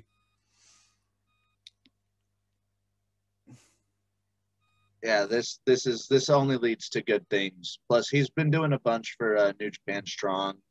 Yeah. So this is a good way for him to bring more of the Bullet Club to the American brand of New Japan as well. Exactly. I'm not sure what point during the match this was, but during the night we got to see more development from Kimberly's transformation after Su Young had transformed into this undead bride. I put it up here because it was one of the moments that really stood out for me. So we know that whatever Su Young has done to Kimberly, she's gone. She's a completely different character now, and this promo, like the one she did last week, it really, really did send chills down my spine. Kimberly is transformed from a +1 to this really, really intimidating character, and it's only taken 2 or 3 minutes for both of these promos put together. And Impact Wrestling's got big plans for Su Yung and Kimberly, and my only real guess is, are they going to go for Deonna Purrazzo, or are they going to go for Havoc and Rosemary first? There's a lot of ways they can spin this already, and it's just a great way to repackage Kimberly, who's needed something. She stood out brilliantly, but she's been overshadowed by Deonna Purrazzo the entire time, which has been a pain in the ass. So this is a great way for Kimberly to finally get some real airtime. And she looks great in that new gimmick as well. Yeah, like, she's the way they've got her makeup. It's amazing. The whole mother thing that she's doing with Su Yung kind of gives me the heebie-jeebies. Yeah, I love it. It's all that atmosphere and the way she's completely changed how she speaks. It's just perfect. It's just something you would not expect to see from her. I know she's huge. She was a huge star in the Indies, but her promo work even then wasn't as dark as this. And this is just something completely different that nobody ever thought they'd see from Kimberly, and it's working out brilliantly. And it's not even really got off the ground yet. It's got me excited to see what's coming next week, because we don't know if she's got a match next week or what's happening now. But it's just something to build onto next week, and it's really, really got me excited.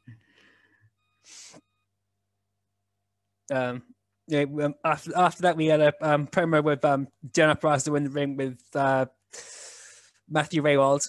I got his name right this time. After the Homecoming King and Queen coronation, during this promo, once again, Nikki James comes down to the ring and gives Deonna Purrazzo the contract to sign to go to the NWA event Empowered.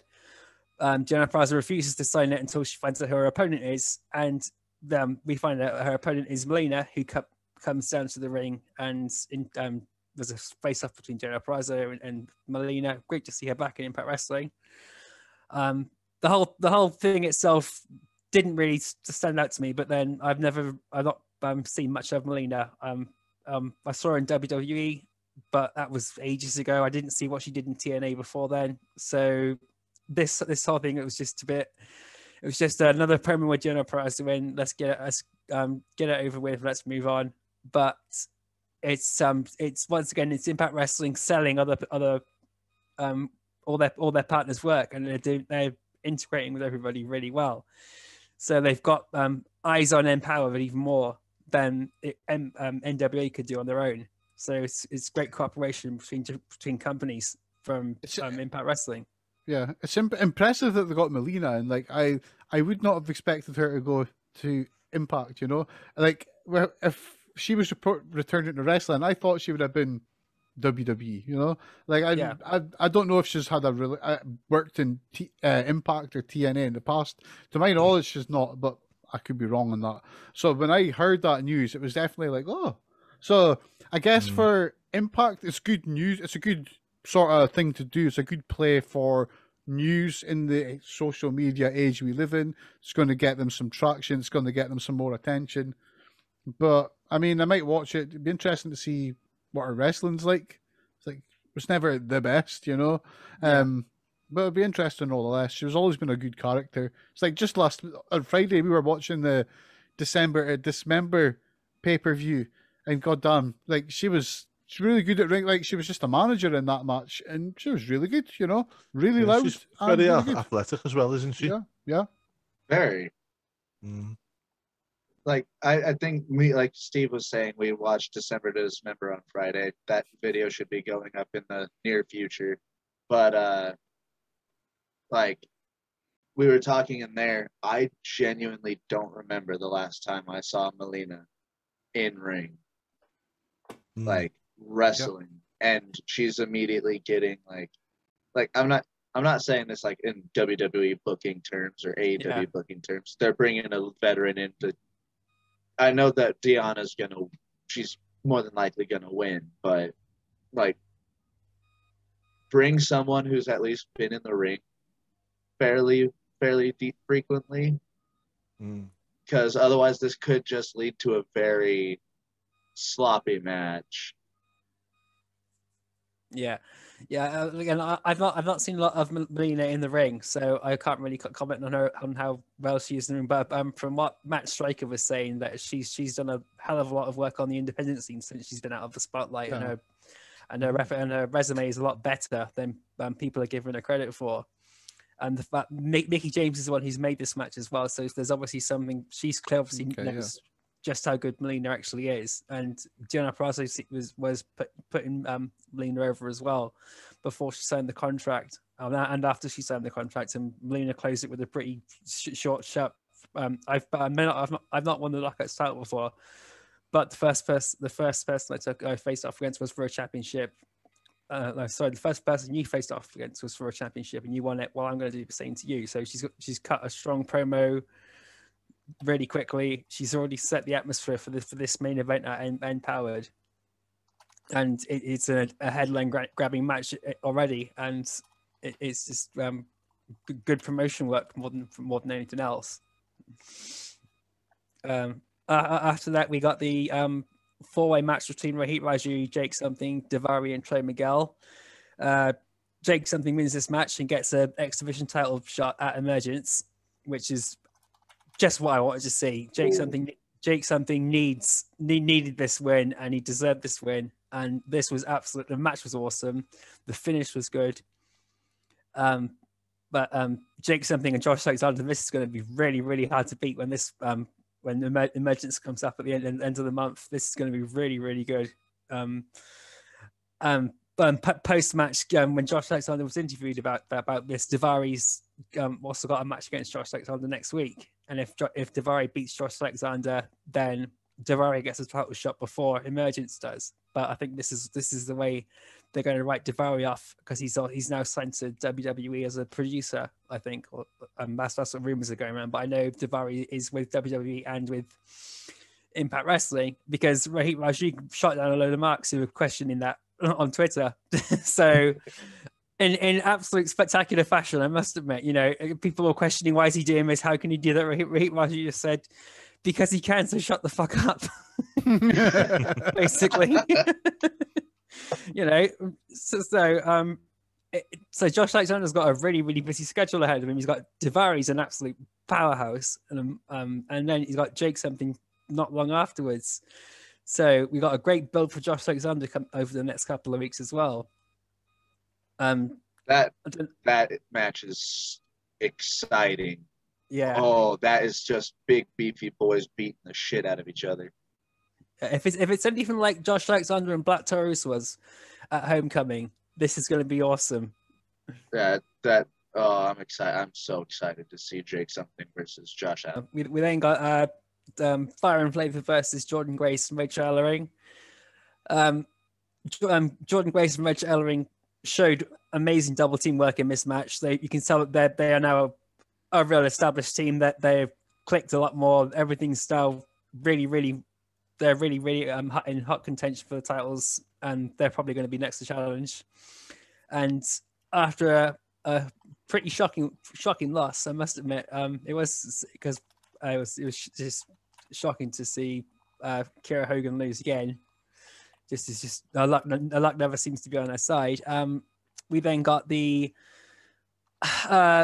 Matty's very favored segment coming up, where Kiera Hogan gets the devastating Samoan drop from Savannah Emmons, sending Kiera Hogan packing out the company. And before we let Matty go on his little rant about this, I'd like to know what you guys think about just Kiera Hogan's contribution to the company as a whole. She's been there for at least 4 or 5 years, like I said earlier, and she's gone from nobody to a megastar. And what are your thoughts, really? One thing I'll say straight away is there's no such thing as a devastating Samoan drop.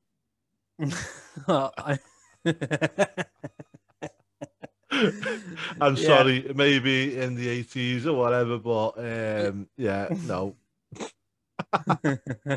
I'm sorry, mate. I'm not trying to. I was sarcasm all the way. Yeah, we've got what's her name now? Tamia.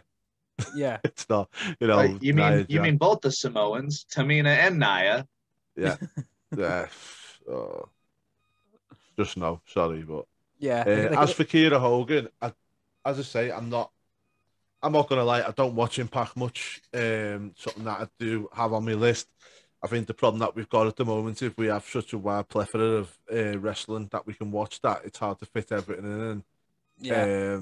I've always been a WWE fan, and AEW come along and took more of my time. Same with NXT. Yeah. So it's just finding the time to fit it in. Yeah. Even GCW was another one that I've really wanted to watch. Some of the, I know there was another pay-per-view not long ago. Was it yesterday, Matt? I think it was, wasn't it? Yes, it was. Yeah, and I haven't had the chance to watch that yet, but it's on my list of things to do. But I do know who Kiera Hogan is, so it just shows you how much of a star she's becoming. At the fact that I'm aware of it and I don't watch the TNN product, so I've watched a bit of what she does. She looks really, really good. She's got a nice look to it, and it'll be interesting to see where she ends up next. Yeah, it was a pretty shocking finish in a good way and a bad way. And I'll let Matty, what's your opinions on the introduction of Savannah Evans? Could it have been done better? Should it have been done better? I am genuinely tired of them bringing in like a larger statured woman and being like, what would be a good finisher for you? I've got it. A Samoan drop. We have seen the Samoan drop used since the fucking Stone Age. Do you know when you said then what's a good finisher? I don't know why I just had Chris Jericho in my head screaming arm bar. I don't know why, but we can't keep giving these like just larger statured people the same damn finisher. Like I even said in our group chat, like give her a choke slam or something, and I'm sitting here thinking every big guy in wrestling can do a fucking choke slam. Like there are other moves that big people can do that look devastating that can get over. Like Braun Strowman got a fucking running power slam over. And for some reason, people are like, Keith Lee, he's got hella finishers. Hella finishers. There's just, she could have done a power bomb. She could have done a choke slam, a variant of a choke slam. They just go with the bland ass, and it wasn't even an impressive thing. Like she kicked her in the face, picked her up, and hit her with the Samoan drop. That was the debut. That's what we got to see of Savannah Evans. I'm not trying to crap on you at all, Savannah, but I looked at some stuff before, and I'm just not the most impressed with this. I'm really hoping that her time in Impact does wonders for her and actually gets her better spotlight and a chance to thrive. But for the love of fucking God, give her a different finisher. Yeah, I personally don't think this is going to be a proper finishing move, but they could have given her at least a better, impactful move to make a statement of if anything else. A power bomb, a choke slam, like you said, even just some fucking TKO. Yeah. Give it a stink face. Yeah, there's a lot of moves you can chain from the Samoan drop position, like a TKO, like a Death Valley driver, or a Fire Thunder driver. A driver would have been good. Yeah, Fire Thunder driver, something like that. It would have been would have made the fact that Kiera Hogan's not going to be there anymore stand out a lot more as well. It wouldn't have made Kiera Hogan seem so weak after such a strong run in Impact Wrestling. It was it'll probably be the fact that people might look back and go, "Oh, look, that's TNA being bitter because she's leaving." Yeah, but that's the other thing. It's not sending out a great message, although the locker room's already since been outpouring the support for Kiera Hogan already, and no doubt it's going to continue on, because they're just such a close unit. The locker room is like a huge family group in Impact Wrestling. I'm gutted that she's gone, but this is another thing. People are saying, "Oh, shame on Impact Wrestling for not bothering to keep her signed on." and they're throwing their bloody dummies out the fucking pram. She's been there with the company for 5 years, and they made her into a star. The whole reason, the one thing that Scott Demore and Don Callis did when they took over with Anthem was they were not going to lock people in contracts if they didn't want to stay. You know, Kiera Hogan swore out her at least 3 contracts to get to here, and she basically she's done all she needed to do, all she wanted to do, and all she was happy to do with Impact Wrestling, and it's just moving on. It's not TNA or Impact Wrestling dumping someone because they don't want them. You know, I don't see any bitterness here either. There's there is no business. It's just people want to draw attention to the negative or draw attention to themselves. I think TNA as well have got to realise that they're always going to lose the biggest stars eventually, and unless they're going to go out on their own, which it doesn't look like they are because they're doing work with AEW and whatnot, is if that's your place in the market, be that then. Give the best products you can. And, you know, if you've got any young talent that's coming through that it looks like they're really going to do something, or, you know, they'll want to come into TNA because they'll think to themselves, I can go there for a good few years and then I can go on. But at the same time, while I'm there for them 4 years, let's build up a good talent. Do you know what I mean? And let's do some good storylines and build a good product. So, you know, if that's TNA's niche and that's where they are, then why not? Yeah, but that is pretty much what they're doing now. You know, they did it with Drew McIntyre when he came to Impact Wrestling.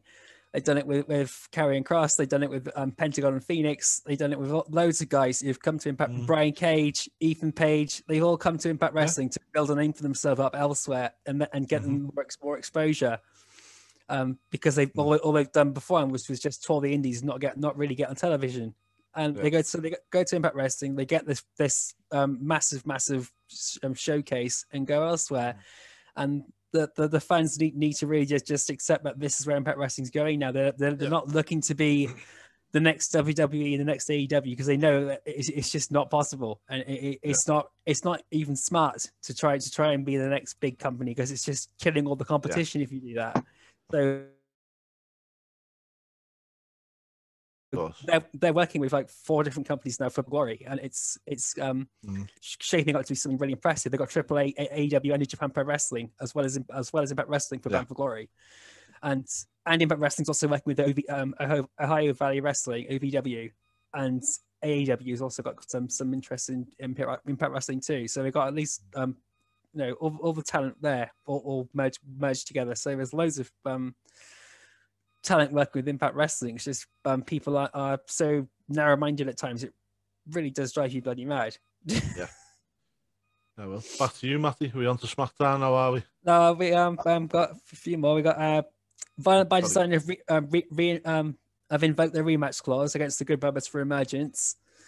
But this match is now a three-way, because Rich Swann and Willie Mack had beaten Violent by Design the week beforehand, and so they have gotten their match as well at Emergence. So Scott Demore's made this a 3-team, so it could most likely be Dina and Joe Doring versus the Good Brothers versus Rich Swann and Willie Mack.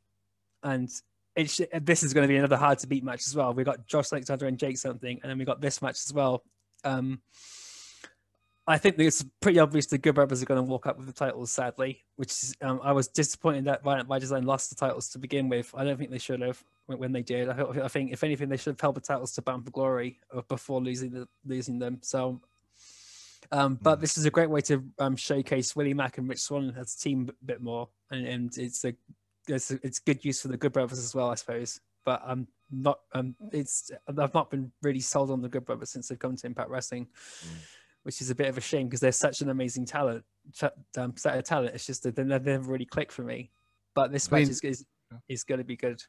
Yeah, I mean, something to remember with the Good Brothers is they might lose their tag championships on AEW on Wednesday, because they're facing Dark Uno. Uno and Stu Grayson are facing them for the belts. Now, this got me thinking when I was watching it, because I was like, Kenny, we're going to dipping quickly back into the Hangman story.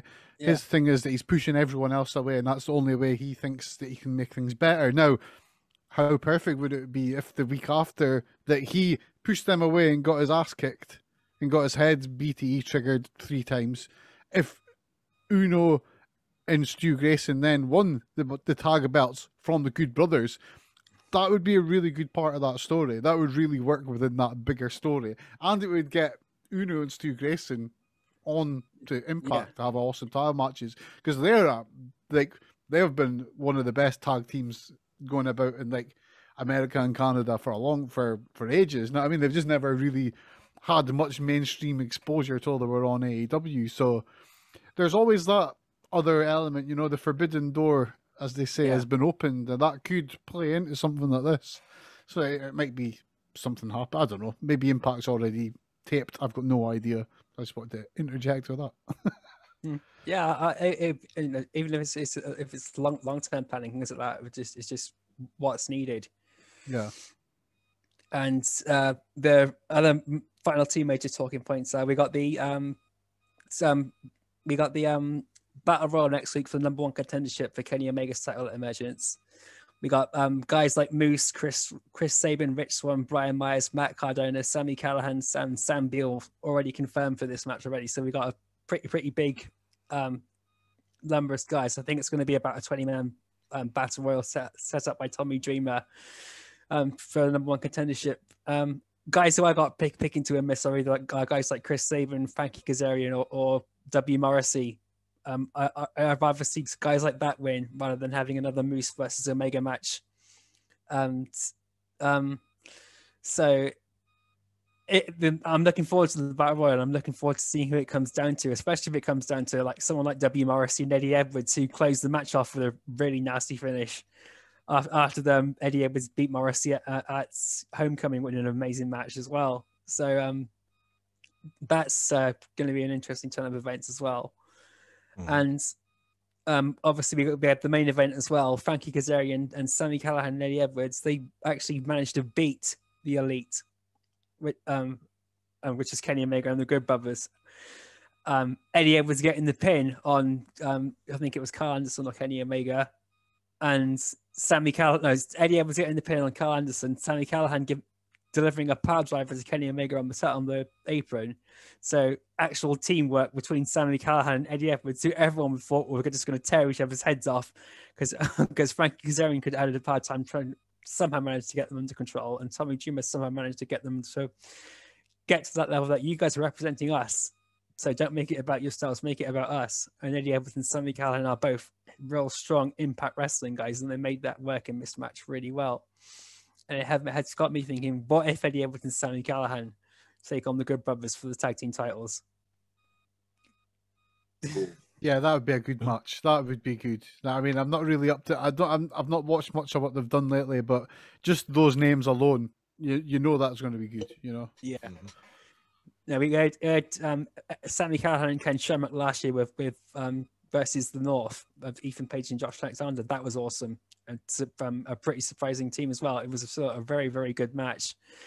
But Sami Callihan and Eddie Edwards are like the 2 of the best guys on the roster right now, and 2 of the most popular superstars on the roster. And to have them go against the Good Brothers, even if they lose, it's just going to be a huge, huge match and a really, really hard match to beat. And that pretty much rounds off everything I've got for Impact Wrestling. Yeah, guys. So we'll move on to SmackDown. Sounds like it wasn't that bad a show. Sounds like it was a the good show. night was awesome. The night was awesome. The promos were solid. The match, the whole night was really, really good. The only thing I just really didn't pay much attention to was the Gianna Praza and Matthew Raywells, but that's only because I was just not really bothered about listening to Gianna Praza preach for a while. That's fair enough, isn't it? That's fair enough. SmackDown this week is kind of very similar to Raw this week. Just a couple talking points. Bianca Belair, Sasha Banks is officially set for SummerSlam for the SmackDown Women's title. If it's anything like that WrestleMania match. Yeah, I just say, I thought the promo from Bianca Belair on that segment was the first time she's looked like a proper champion.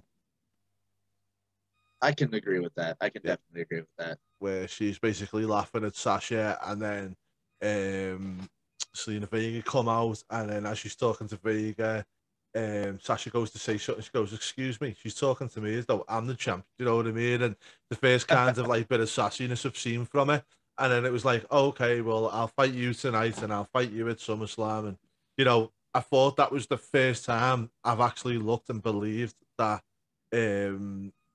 Bianca is like a champion. Do you know the way she carried herself in that promo? 100%. It was a pretty decent promo back and forth between them as well. And like you said, Selena getting in there with a microphone. Selena's always good at talking. Yeah. This led to Bianca beating Selena in that aforementioned match.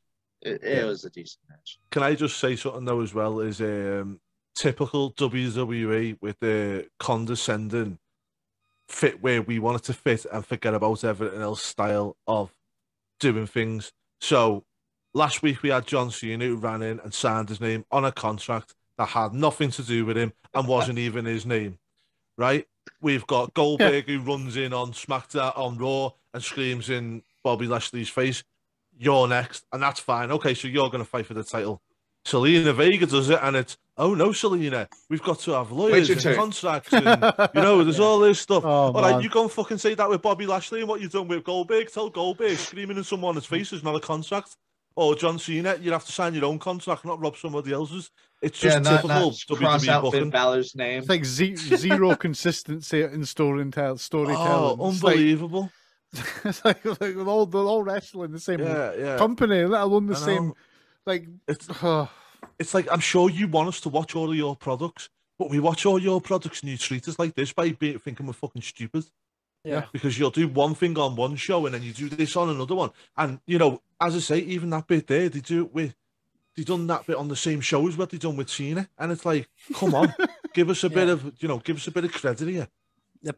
It's just patronising the women on the roster more than anything else. It's just patronising the fans, mate. Because they just speak out to us like, you need to believe that with Cena, or, Goldberg's mouth is a contract now where he screams and it magically signs a contract in a thingy. But then you go and say this about contracts and everything else, and it's like, stick with something. Stick with something and have that consistency. Focus. Just go in the back. So, if I was Vince McMahon and I was reading that, I would walk backhand the writer and say, be consistent or don't bother writing, and walk away.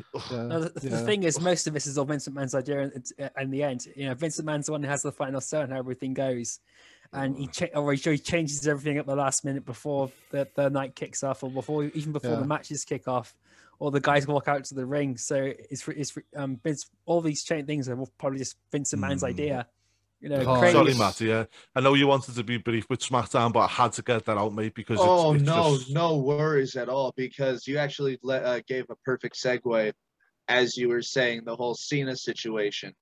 That leads into the Paul Heyman interview backstage, where he basically stops the person who's interviewing him and goes, think about it for a second. If Tom Brady just signed a $75 million contract with the Tampa Bay Buccaneers, and Roman Reigns just goes and spears Tom Brady and signs that contract, is Roman Reigns making $75 million a year from the Tampa Bay Buccaneers?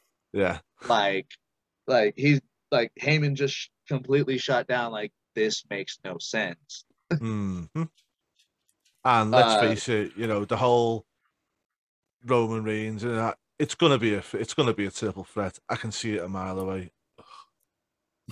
Yeah, I was about to say, because Balor doesn't seem done with Roman. Balor made quick work of Baron Corbin, and essentially just set his sights on Roman, knowing this is going to be a triple threat. And I just wish that they would have built it as that to begin with. Yeah. No, let's face it, they were never going to, mate, because one, they wanted to keep Cena away from it, and two, they've got to have somewhere to take the fucking pin, haven't they? So let's in their head, it's all about Cena and Roman Reigns, and then slowly but surely they just slot poor Finn Balor in there. The only thing I could say about this is I love the way that Finn Balor's kind of kept a bit of intensity, which he didn't have when he was on the roster on the first turn around before he went back to NXT. So hopefully we see that still go with him. Could he win the belt? Possibly, but I think we're going to get, especially with Flair leaving recently, where Vince is petty enough to give Cena the 17th title now, isn't he? Yeah, Yeah. definitely.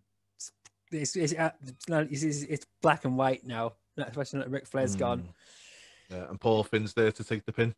Yeah. Mhm. Oh yeah. Roman Reigns isn't going to lose because otherwise Vince McMahon will lose too much money. Yeah, and I call it here now. I'll tell you exactly how it's going to go down. John Cena beats Finn Balor, pins him for the title, and then we go to Crown Jewel again in Saudi Arabia for the big match of the rematch between Roman Reigns and John Cena, where Roman Reigns gets his belt back without taking a pin. Mm-hmm. You're welcome. Yeah. And then that builds onto Roman Reigns and John Cena at WrestleMania next year. Oh Lord. Or Roman Reigns, or it gets Cena out the way and he's had the 17th title run, and then we get The Rock returning, which, as I keep saying and I will always say, we do not want to happen until the year after when I am at WrestleMania myself. So. This is fair enough, you know. There's one thing we can be excited about that was also planned for SummerSlam. Edge and Seth Rollins agree to their one-on-one match at SummerSlam.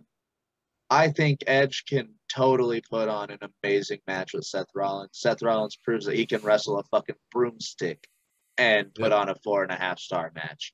And this is a legends going up against a modern fella, bringing other people, hopefully, back to the product that used to watch Edge back in the day, to now see Seth Rollins, who was a great wrestler, and put him over. Exactly what it's all about for me. And this is the way they've actually built this match has been pretty organic, because we've got Rollins like losing his mind over the past couple of months and blaming Edge for it. Yeah. So this is one of the matches that I think was planned, like was announced by like Meltzer months ago, that this was going to be like the big SummerSlam match. Yeah. And gonna be honest, I'm not disappointed. This is going to be a hell of a match. What do you guys think? I think this match is one of them matches. It doesn't need a storyline to it, because as a wrestling fan, you're just going to watch it because you know it's going to be a decent match. Mm-hmm. Yeah, I mean, it's going to be a solid match. Absolutely. It's not a match that's super appealing to me. I mean, I'm not a big fan of Seth. I mean, I'm not a fan of like the Seth Rollins character. I think the character before he went away and then come back is pretty much just the same. I was really not sold on that at all. It's like, yeah, he's a really good worker, but I can give or take, you know. I think working Edge is going to be a good match. You know what I mean? It's guaranteed to be a really good match. Edge can still go. It's just I'm not just massively sold on it. You know, it's not really hooking me in. It's like, okay, I could see Edge winning, like, but it being WWE as well. Like, I've got no faith that they'll do it the right way. Like, it wouldn't put it. I could easily see them do something stupid and like just a total screwy finish, or like a pointlessly screwy finish, just something screwy for the sake of it, when they really should just use Edge to put Rollins over. Yeah, like, but also I feel like if Rollins loses because of his character with the you know, the whole cob on he gets and stuff, it wouldn't be a bad thing either. Yeah. What do you think, Joe? I know you're the Impact guy, but what do you feel about Edge versus Seth Rollins? Does it have any interest to you?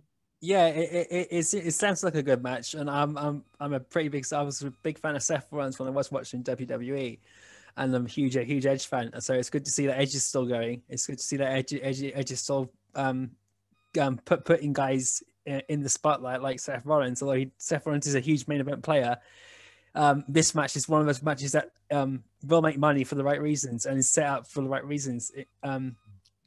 So it's not like having Lesnar and Roman Reigns again. It's something different. Edge is a solid worker. Seth Rollins is a solid worker, and these two are going to have a really good match. They're both very, very technically sound. It's if I was to just look at the card at SummerSlam, and see that would grab my attention to just at least check this match out and then see how I feel about the rest of it then. But that match is something that I would look into, definitely. And like I said, we're just going to skim through SmackDown. We also had Tegan Nox beating Tamina, Shinsuke Nakamura beating Apollo by disqualification. In a Jey Uso. championship contenders match again. Oh, yeah. Yeah. And then we had Jay versus Dominic, because I think last week we had Ray versus Jimmy. So that was SmackDown for this week. Mm-hmm. And now, time for us to get pissed for a good few minutes. Steve, if you will, throw the list up. The list, okay, 1 second, because I was looking at something else very briefly there. There's a video just been released by Bronson Reed, which is obviously him talking about being released by WWE. If you give me just 1 second, and I will get this list on screen right now, just make sure it's the right size. You talk for a minute, I'll get the list sorted. Do you want me to read the list out? I've got it here in front of me. Oh, here we go. I've got it right here. Yeah, you go for that. I'll get the Bronson Reed video. Okay, so we've got Bronson Reed, Bobby Fish, Leo Ruff, Tyler Rust, Jake Atlas, Mercedes Martinez, Asher Hale, Giant Zangier, Zechariah Smith, Conan Reeves, Ari Sterling, and referee Stephen Smith. And there's also Desmond Troy on there. I think he was a late release, like the day after. Yeah. But this is insane. 13 NXT talent has been released in one day. And like I said in my NXT notes, we just saw Bobby Fish in a hell of a match against Roderick Strong. Yeah. I mean, insane. Do you know what? We also saw Tyler Rust in that same segment. Tyler Rust was there with Roderick Strong. See, I don't like seeing people get released. I'm not going to lie. I don't like it. I think it's sad enough. But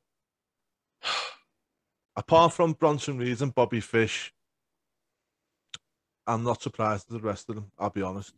I don't think they were getting used. I don't think and the one thing that you've got to remember is if they're not going to use them, we keep saying to let them go. And this seems to be the case. I think Bronson Reed and Bobby Fish for me were ones of maybe Mercedes Martinez to an extent, but how many people have we got in the Performance Center that haven't even been on NXT yet? I mean, how many have they got that's never going to even be on TV? I mean, maybe not, but insane, how are they ever even going to get a chance to go near TV unless we have these cycles? Now, with the main rosters and the way that they've done it during the pandemic and, you know, some of the cuts they've made, Bray Wyatt for one, which they just didn't get anyway.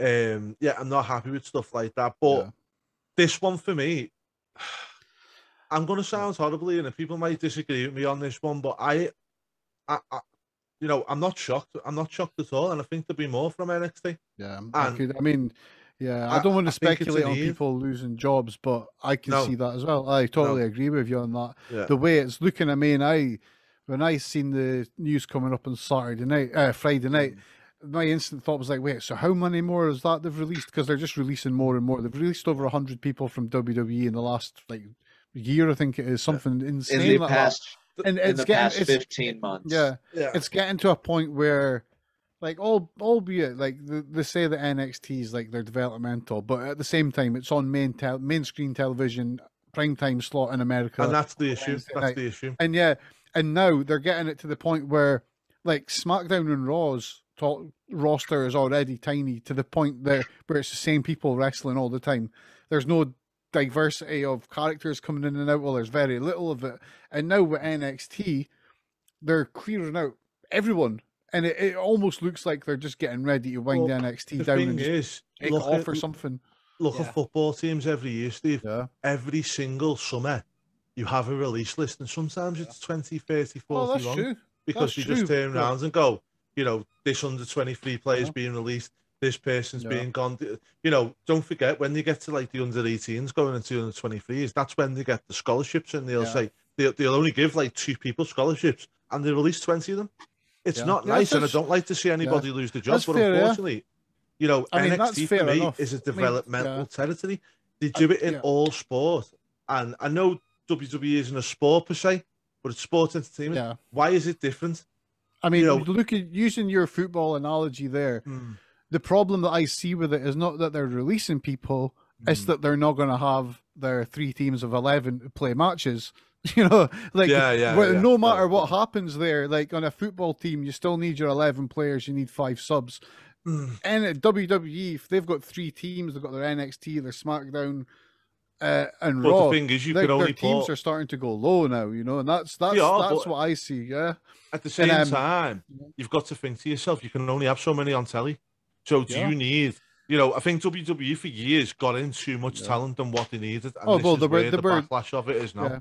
They had a policy, like when AEW started, even though they would claim publicly they were not competition, they were signing everyone up so AEW couldn't sign them. You know, you can use the analogy the other way, mate. You can only have 11 players on a pitch. How many players is there in NFL, Matt?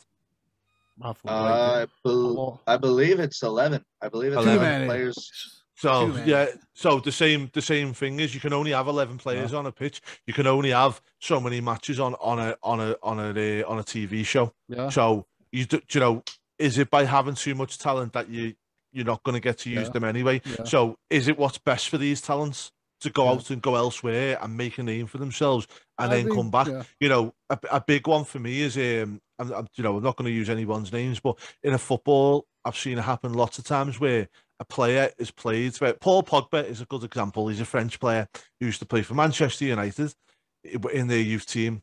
He didn't get near the first team. He didn't do well, and he left after his contract expired, and he went to Juventus.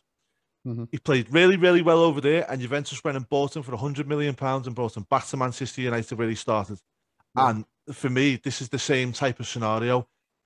They need to go out there now and do their thing and do, you know, and get their name, build their brand, whatever they need to do. And then they might end up back here again. Because, absolutely, you know, I mean, whether we all like it or not, WWE is the top of the shop, isn't it? You know, and you will see people you will see a big name from AEW go over to WWE at some point. It will happen.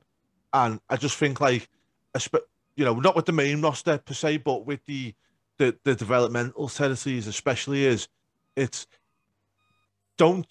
a lot of people this day and age, because they're on contracts, they'll probably be too comfortable and sit there on money and be like, oh, well, I'm getting paid, as somebody said before. But at the same time, it's like, well, no, because if you're not getting there and you're not getting used, you need to go across. But also, you know, WWE don't need to be sitting on this talent. Let them go. Just let them go if that's what's going to be. If you've already made a decision on it, make that decision, stick by it, and then let them go. Yeah, I mean, we're at a time where they've got lots of opportunities. There's lots more places to work at the moment. There's loads of companies that have got television. They're signing people to contracts of their own. You've got companies like MLW are teasing a connection with a big streaming service. You've got Japan, you've got Mexico. There's a lot to do. I mean, there will be Britain as well when that starts opening up again. There's a lot for them to do. Like, there's absolutely a lot for them to do, and it's good for people to get out of there. I just worry that it's the writings on the wall for NXT. You know, I just think that they're not going to have enough people to put on the matches they need, because that's what it comes down to. But do they need to? Do they need to? Because NXT before it went onto national television wasn't as what it is now, and for me, it was better. Yeah, no, I agree with you. I totally agree with you. They should have never made that show more than an hour long. They should have never put it on USA Network, because at the end of the day, they did that to compete with someone who wasn't wanting to compete with them and who are just trying to make things better for everyone. And they've just like shot themselves in the foot royally. They've put themselves into this war-like situation. They've took a war footing and they've spent loads of money and they've lost. And Vince is punishing everybody fucking else for it. He's punishing everybody else for it. Yeah. And I mean, now, sadly, it's like NXT's just going to get folded up or something, or they're just going to... But maybe Vince is seeing it for what it is, Matty.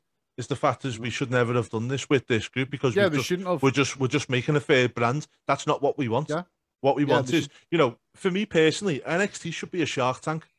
It should be a Shark Tank with hungry people all wanting to jockey for their position. Yeah. And for me, it's not that. You know, you've got how long's Johnny Gargano been there for?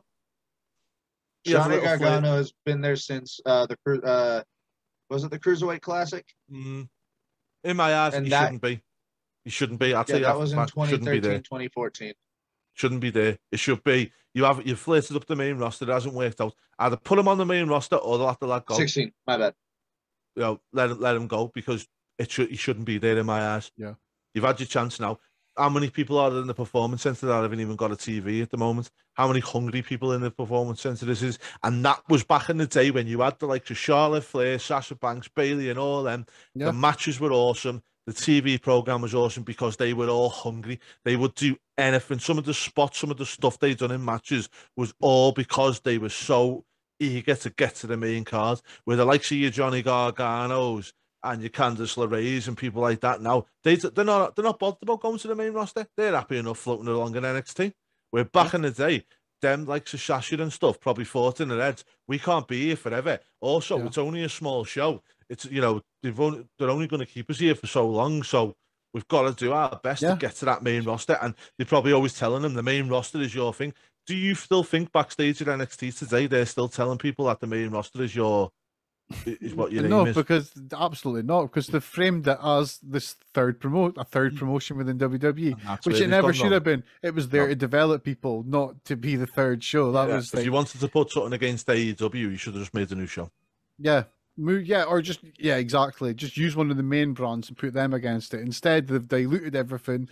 They've diluted their one because, like the way I saw it before, NXT was the one really good wrestling show they had. It was quality matches, and every pay-per-view, every takeover. It was also one of the only reasons to go to the network. Yeah, exactly. The other thing for me, which just annoys me, is Matty, what would you turn around? Like me and you've discussed it a lot of times, and it's with Keith Lee. Use him or let him go, right?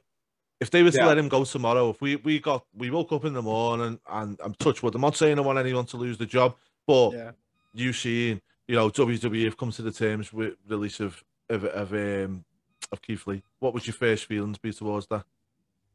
Like that is because I followed Keith Lee for so long. That's one of the ones that would just be like a straight kick to the balls. Like that's one of those ones that you see and you're just. But was it because of the fact that, as we've discussed this, he's been being it's use him or release him, and it's like, okay, but WWE damned if they do and damned if they don't. If they misuse someone but keep them in the company, it's disgusting. You're holding talent back. You're not doing right by them. But then if you release them, it's like, I want to believe you sacking somebody. They can't win. Yeah, you got a good point there. Like I think the main issue with like seeing WWE release all this amazing talent is that there's only very few promotions that can give them the money that these fans feel that they deserve. But can they though? Because I've heard lots of talent in the past who have said they may have to work a few more dates for it, or they might not be holed up in Florida or wherever they want to be and whatever else. But they, the amount of money they can make now, they can make Twitch channels, they can do other bits and bobs. They can all monetize their Instagrams with the millions of followers they've got on there or whatever. The Twitters, they can, trust me, mate, they're not going to lose out money wise, and they can go around and do well. They might have to work a bit harder now because they haven't got the machine behind them. But this is where we'll see who the real talent is. I don't like seeing people lose jobs, but sorry. Who was it? Was it Cardona that recently said that he's been making more money doing his Twitch and doing all of that, like with the Major Figures Wrestling podcast and all of that, than he was in his time not doing Brian shit Myers, for WWE. Brian Myers and Matt Cardona. They both have massive money. Yeah, and that's the thing is, as I say, mate, I'm not going to sit here and slate WWE every time they make releases because at the same time we slate them when they don't. So it's a lose-lose situation. And as I say, I don't like to see people lose their jobs. But at the same time, Killian Dane's a good one. He turned around, in some of the interviews he's done, and he's turned around and said, for the first couple of days I was down in the dumps, I felt like it was bad because I've been there for quite a while. He said, but now he said, I've had offers. I'm really excited about the future and in a positive way. And it's like, good on you, mate. Good on you, because that's the way it should be. But I just hate the way everybody jumps on there. WWE are horrible. Yeah. Everyone's so eager to just put everyone down Like you said, they're damned if they do and they're damned if they don't. Yeah. It's the same with any company anywhere. If they do one thing that someone doesn't like, then everyone will jump at them and just act like a fucking baby. Yeah. Yeah. Pastor. Yeah. I My think only the problem that. Sorry, go on, Steve. Oh, I was going to say my only issue with it is that they probably shouldn't have hired that much people in the first place, and that's, No, they shouldn't have. there's But that was the element with me is that they were using those people as pawns in a war, and now that they think they don't need them, they're just pissing them off. You know, but what I mean? at the same time, that's quite unfair. The one thing that you've got to remember, especially with these NXT releases, is when they're coming out of WWE better than what they went in. Oh yeah, that's you know, the only thing that's going to be good for them through this. Is that having that on your CV is a good thing. Yeah, and the fact that they'll have a lot more followers and they've had a lot of more exposure, and to be honest, if they're in the performance center, they're probably going to come out a lot better wrestlers for it as well. Especially in terms of camera bringing that. So let's be real here. WWE shouldn't have been storing talent, and now they're releasing a lot of it to make it all back, fair dues, whatever. But these talents aren't coming out hard done by either. They're coming out with a lot better off than what they went in. They're not coming out worse off, and that's what I'm trying to say. I'm not trying to say I don't like somebody losing the job or nothing like that, but these talents are not coming out like worse off than what they've got in with no money or no wrestling career or no name or nothing like that, are they? Yeah, that is true. I mean, that is one of the saving graces here. They will add a little bit of money to their booking fee going forward. That's if they still want to.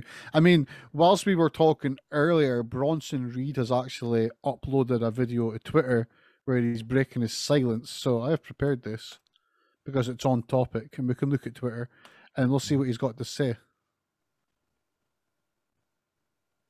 I don't need think to we say can hear it off your the screen. sound, Steve. Oh, okay. I'll just leave it then. Just edit that bit out. Just go watch it. I don't think he's very happy. You know what I mean? He's said he's surprised, he's saddened. It was all a surprise. So, but he's one of the ones for me that shouldn't have been released. He's got a lot of talent. Absolutely, 100%. As I say, I'm not saying that any of them haven't got any talent, but I thought he was the one that shone through for me on TV and on NXT, and he still had a lot more to give. So, as I say, I'm not saying I want to see anybody lose the job, but it just seems to me like WWE, they're damned if they do, they're damned if they don't, and everything in between. And it's just frustrating sometimes to kind of see the fans jump on that bandwagon straight away. And it's like, well, hang on, these people are coming out better off. They're going to have they're going to be able to earn a lot more money on the independents. Did they have money when they first went into WWE? Probably not. Did they realise that it's not a career forever being with the one company unless you grab that brass ring? Probably, they would have knew that. Yeah. And just the fact that they, as I say, you say to WWE, you're not using somebody, they should be better off released, and they don't, and you slam them. Then they release people, and it's, well, aren't you horrible? Do you know what I mean? It's just, it's one of them horrible situations, but anyway, I just wanted to make that point on it. Well, in a way that we can try to bring this negativity up in a way, like you were saying, Andy and Steve and Joe, there are so many places that we can see all these great talents go and thrive. Like, personally, I see Bronson Reed, or I don't know if he's going to go back to being known as Jonah Rock, but I genuinely think that he can go kill it out in New Japan as like one of their monsters. Ari Sterling, he was already an indie guy. Yeah. Bobby Fish as well. There's a big promotion in the UK. It's actually based in my home city. It's the biggest one in the UK at the moment. TNT Extreme. And, they're getting 1,000, 2,000 fans, which is quite big for an indie promotion, and they're only growing that. And so there's places there for them to come to. But, yeah, no, like, this talent has so much potential, and we're going to be able to see it thrive. And we're already seeing like the first and second batch of releases getting to thrive now. It's just a matter of time. These guys have more than likely 30 days. So that's being confirmed by Sean Ross after. Yeah, I was about to say, so give it a month and see some of your favorites back out on the indies, killing it. Hell, even popping up in Impact, Ring of Honor, even AEW. Like, this isn't the end for these people. This is just the beginning. I believe that is all of our talking points for Sorry, this can we week's just podcast. mention the one more one that I did want to mention myself anyway was the passing of beautiful Bobby Eaton as well. Oh yeah, of course. Yes. Oh Really sad news, that. yes. No, I Yeah, think that one. it's a big loss there. And Yeah.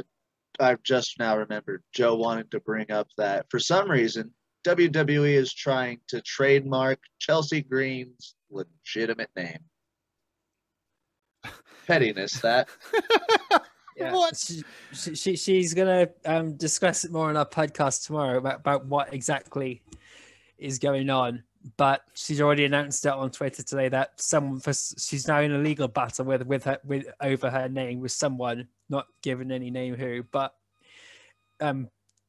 everyone's already sussed out with black and white. They're assuming it's WWE. Me, I'm just assuming it's WWE. I might be wrong. Honestly, I hope it's just a load of crap. And who else has her name? Who yeah. else had her name? Yeah, that's me, like wishful thinking, living in fantasy land. So That's honestly, just insane. Yeah, we were talking. It's like when Jeff Hardy and Matt Hardy left Impact Wrestling to go back to WWE, and they tried to get Jeff Hardy to not use Brother Nero. It just doesn't work that way. Unless they signed their name in contract over, like like the Ultimate Warrior did. He signed his name over as Ultimate Warrior to WWE. He didn't give his real name over, but he signed that ring name over, so he couldn't use that when he went elsewhere. So unless Chelsea Green's done something like that with Chelsea Green, then Well, how can she do it though? Because I know Warrior changed his name by default to Warrior. But if Chelsea Green's already called Chelsea Green, what's she meant to do? Apparently, they were trying to do the same thing with Keith Lee as well. They were trying to get Keith Lee's name as well. That's been going on for a while. It's like, what the hell are they playing at? Like, what do they expect these people to do? Just not use their own name? Like, it's the most absurd legal argument I've heard in a long time. It's like, what? Property. All right. Well, unless anybody has any other talking points that they would like to bring up. No, I think I'm all good. Like, this has been a hell of a week, guys. I feel like I need to sing you a lullaby, Matt. Yeah. We'll see if this level of heat will go down and let me sleep later today. Yeah. But thank you everybody for joining us again. This has been one of our weekly podcasts, and we got a little bit heated on this episode, but it is very justified. You can catch all of our articles over at WrestleBuddy.com. I've been Matty Laws, joined by Steve, Joe. Follow me, Brooke Britannia. Oh, we're not doing that now. That was at the start. Oh yeah, I'm gonna give you. I'm gonna give you guys each a minute, but I was just gonna go. Steve, Joe, Andy. Thank you guys for coming onto the podcast and helping out today. And yeah, Steve, go ahead. Well, you listen to the start of the show. You got follow me, Brooke Britannia. Read my stuff, WrestleBuddy. Where am I pointing? I'm over here. Read my stuff on WrestleBuddy as well, and I'm probably going to do more stuff. And we've got Drunken Wrestling, Juiced Up Wrestling with Matty later on this week as well. Loads coming, loads of entertaining stuff coming. So yeah, stay tuned. On over to Joe. Only other thing to add is you can follow me on Twitter at JOKEmptyspace, and you can check out all the Total Non-Stop Impact reviews from my Twitter feed as well. We do the weekly show for the UK, and of course they do weekly reviews for the US as well as other content as well. So by all means, go check it out on YouTube. Go check it out on my profile, and we'll see you guys next week. Andy. And you can find me on Twitter, BritWrestlePC, and please check out my channel on YouTube as well, Brit Wrestling Fan Podcast. Some interviews on there and some bits and bobs as well. And I am Mr. Top 5, or I like to think I am anyway, on WrestleBuddy. You can see some of my top 5 articles. I did do one on a triple threat recently, which with triple threat at SummerSlam, mostly SummerSlam themed recently, but yeah, check me out. And once again, thank you guys for joining us. Without further ado, this is the part where we wave. Bye. Cheerio.